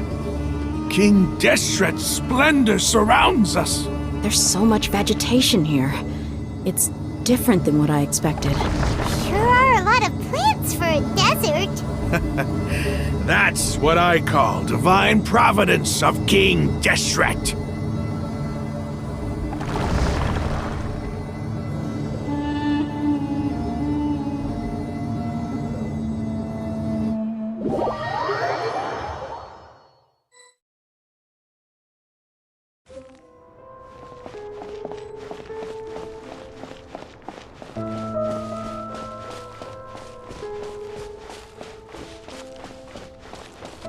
It's getting brighter! Oh, it looks so beautiful!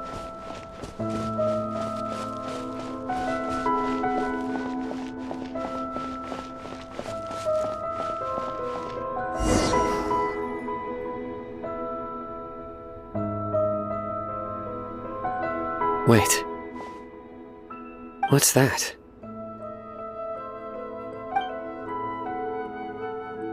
A load of flowers, and it looks like there's something among them. These are King Deshret runes. They left something behind. Yes. It's an elegy written in an ancient script. What does it say? Here lies our faithful priest Kasala. His wisdom is a miracle among the people, deserving of high praise and admiration. You can read ancient King Deshret script? Of course. Every student needs to master at least 20 languages before they graduate. He's not serious, right? There's still something off about this place. The elemental energy here is too concentrated. The scent of life. Is it trying to tell us something? Is this it? Analyzing.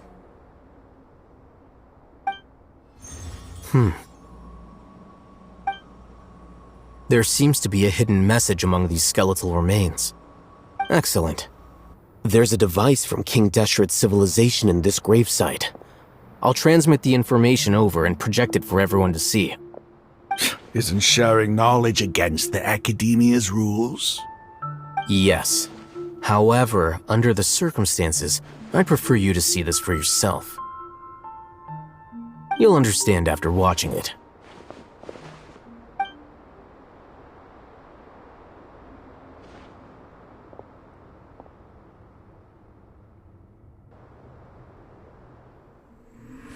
Civilization is born of knowledge, but so too can knowledge be its demise. A disaster caught us unaware. It was knowledge that did not belong to this world. King Deshret brought this forbidden knowledge into our world, and it quickly spread like a plague. People's minds were filled with crazed whispers. Dark gray scales spread across their bodies. Even the land was stripped of its vigor. Only a desperate, deathly silence remained. Were it not for greater Lord Rukkhadevata from the forests, the damage would have been irreversible. She summoned the priests to build temples and infused into them the divine power of life. The disaster was miraculously tempered, and the embers of our civilization were preserved in Aru village. Alas, the miracle could not last. As long as forbidden knowledge continued to exist, it would forever blight this world. In the end, the proud king of the desert, my eternal lord, chose to sacrifice himself. I have spent my whole life since guarding one of these many temples. But now, my duty is coming to an end. As I close my eyes for the final time, the sight of that noble deity will appear in my vision once more. In helping King Deshret to eradicate forbidden knowledge, she exhausted her strength, and her form became that of a small child. How strange. Now that I think of her, I no longer have any fear of death, for I sense that the spirit of life will abide with me during my eternal sleep. Children of the desert, cling no longer to past grievances, but hold tight to the memory of this act of benevolence. What was that? The priest's memories. No, impossible. Greater Lord Rukkhadevata. So the former Dendro Archon and King Deshret were never enemies at all. But this doesn't make any sense. The Dendro Archon's followers, they're clearly... Was that the former Dendro Archon? She became so tiny in the end.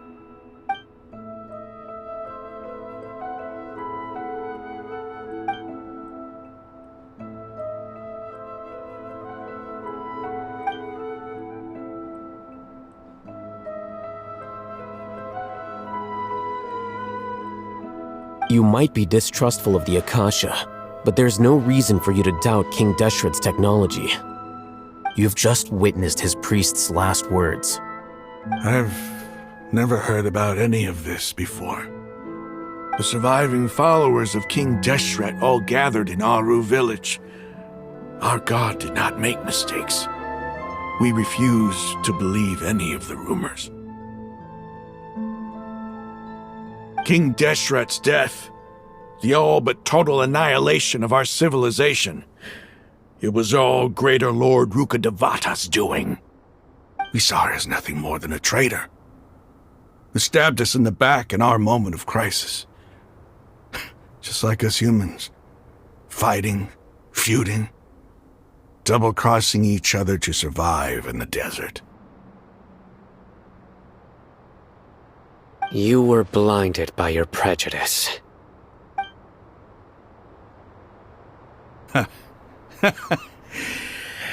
If I hadn't seen this for myself, if I hadn't witnessed his last words with my own eyes, ears, and heart,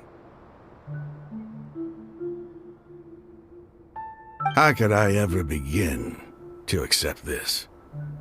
The truth is so far from what I've always known. Am I really supposed to believe that after all these years, all this time seeking revenge, suddenly now my enemy is my savior? Raman, that's enough. Give it a rest. You're starting to make a fool of yourself. Dia, tell me, my Aramites and I, what are we even fighting for?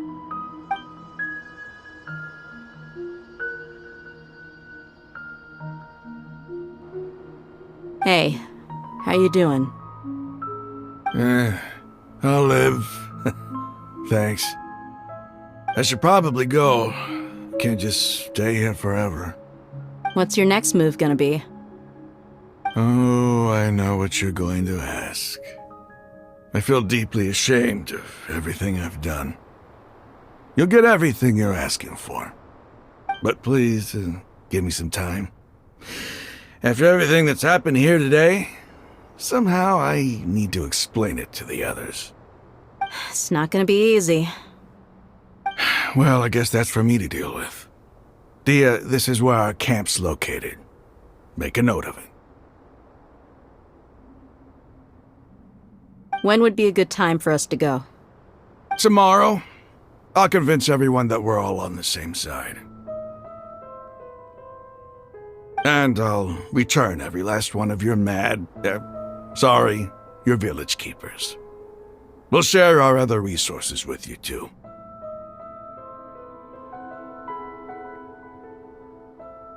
You seem to finally understand that our true enemy is the sages. Yes. The gods never gave up on anyone. It's the people responsible for all this that need to face the consequences of their actions. That must have been rough, but he seems to have figured things out now. Raman's no fool. Being the leader of your own faction in the desert is no easy feat. It's too bad he was held back by his belief in King Deshret, but now that that's changed, I guess we have a few more people on our side. The outcome, at least, is favorable. We should get going too. Let's head back, have a proper meal, and a nice, long sleep. We'll need all our energy tomorrow.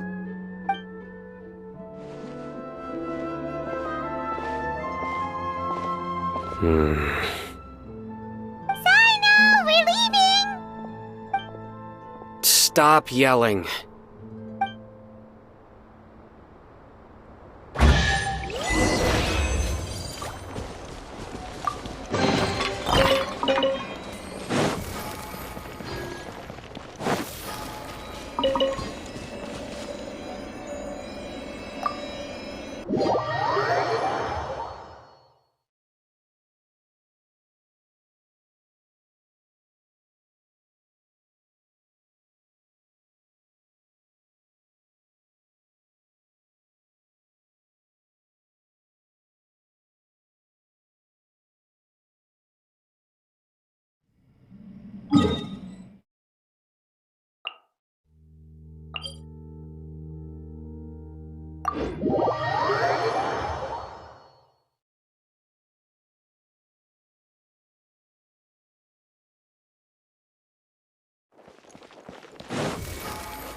Go!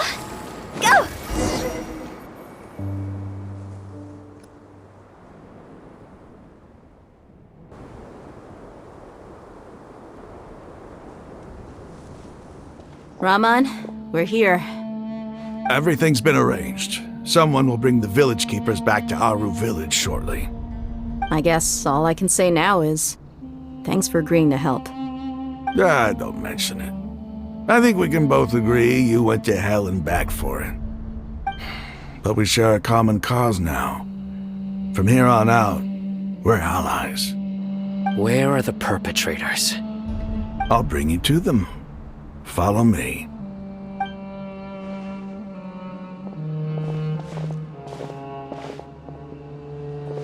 So these are the people who kidnapped the village keepers. Oh no, it's the scribe! There's no need to yell. No one can help you now.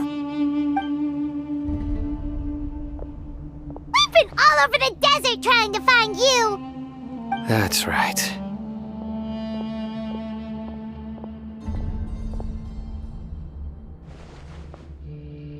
General Mahamatra?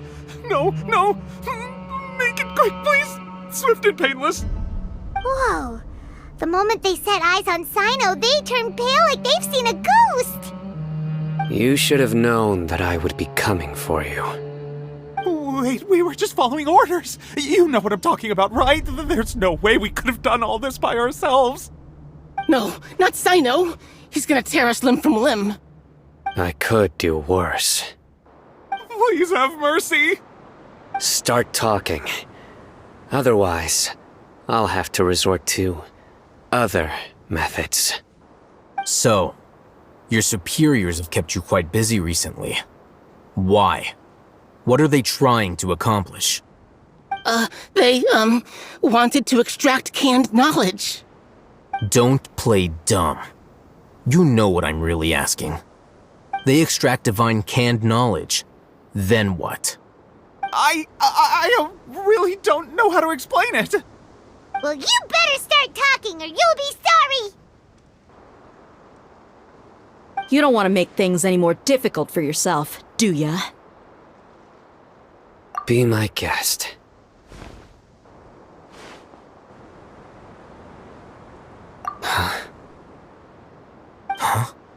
Uh-huh.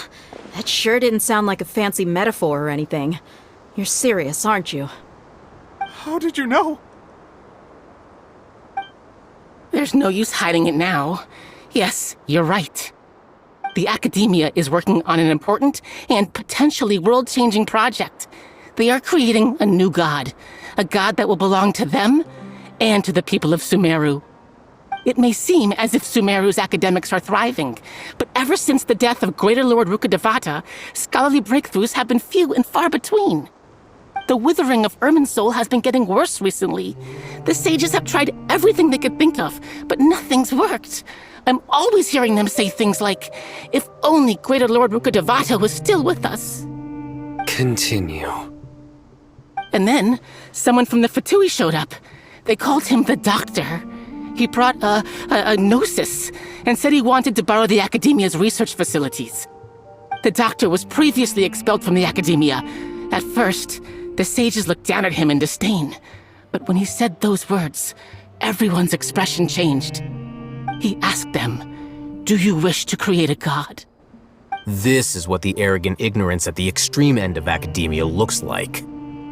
First, the Academia spent a long time constructing a divine vessel, which was based on an exquisite humanoid puppet. After that, they harvested dreams via the Zeb-Zerus Festival Samsara, maximizing the Akasha's output.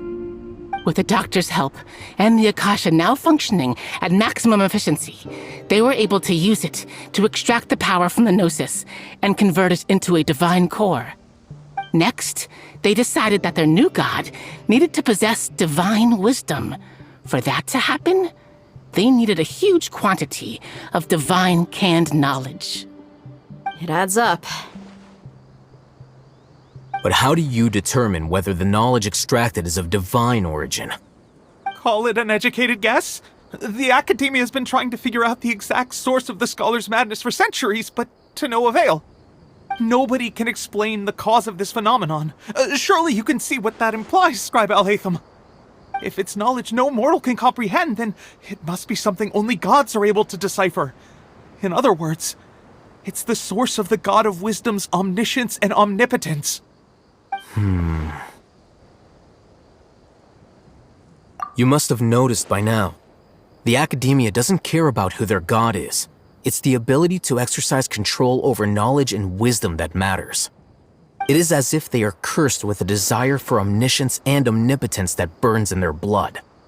Some organisms demonstrate phototaxis, and thus orient their entire lives in respect to sources of light. For the sages, their only source of hope is the existence of a deity who embodies the acme of wisdom. This is but a form of phototaxis.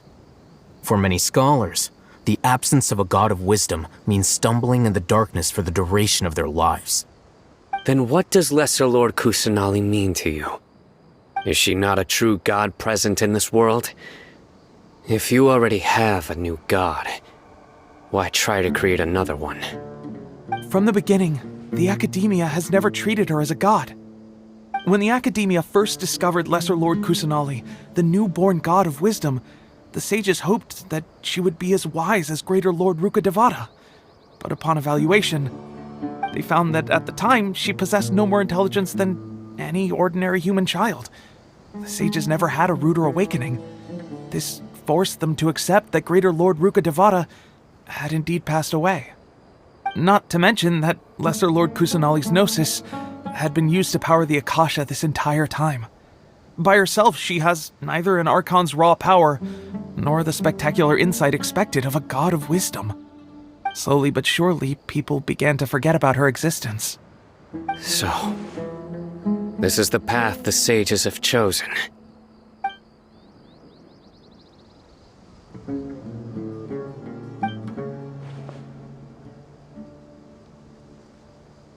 All right, let's try to keep our cool.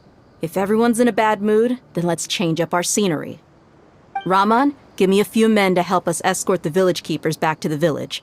And these two scholars, they're coming too. Sure, as you wish.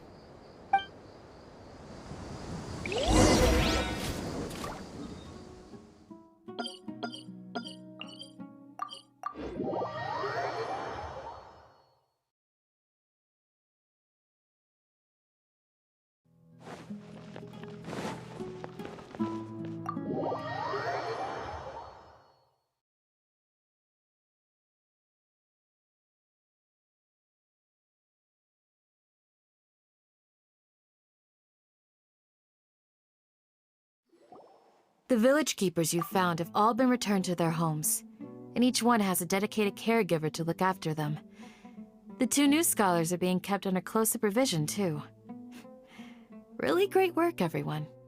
The atmosphere is so heavy.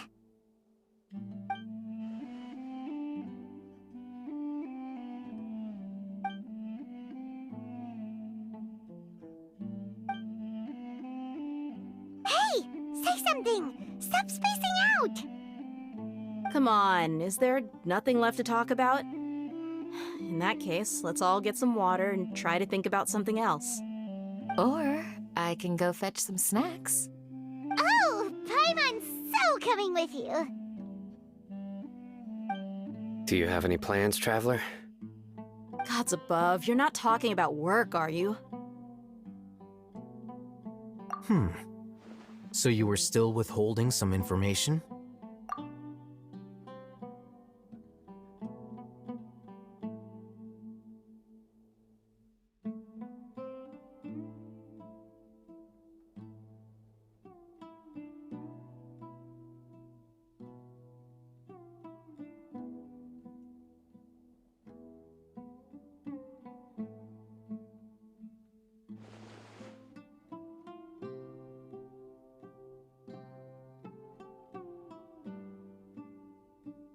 Even though we lived through all of this firsthand, It still feels super surreal to hear you talk about it again.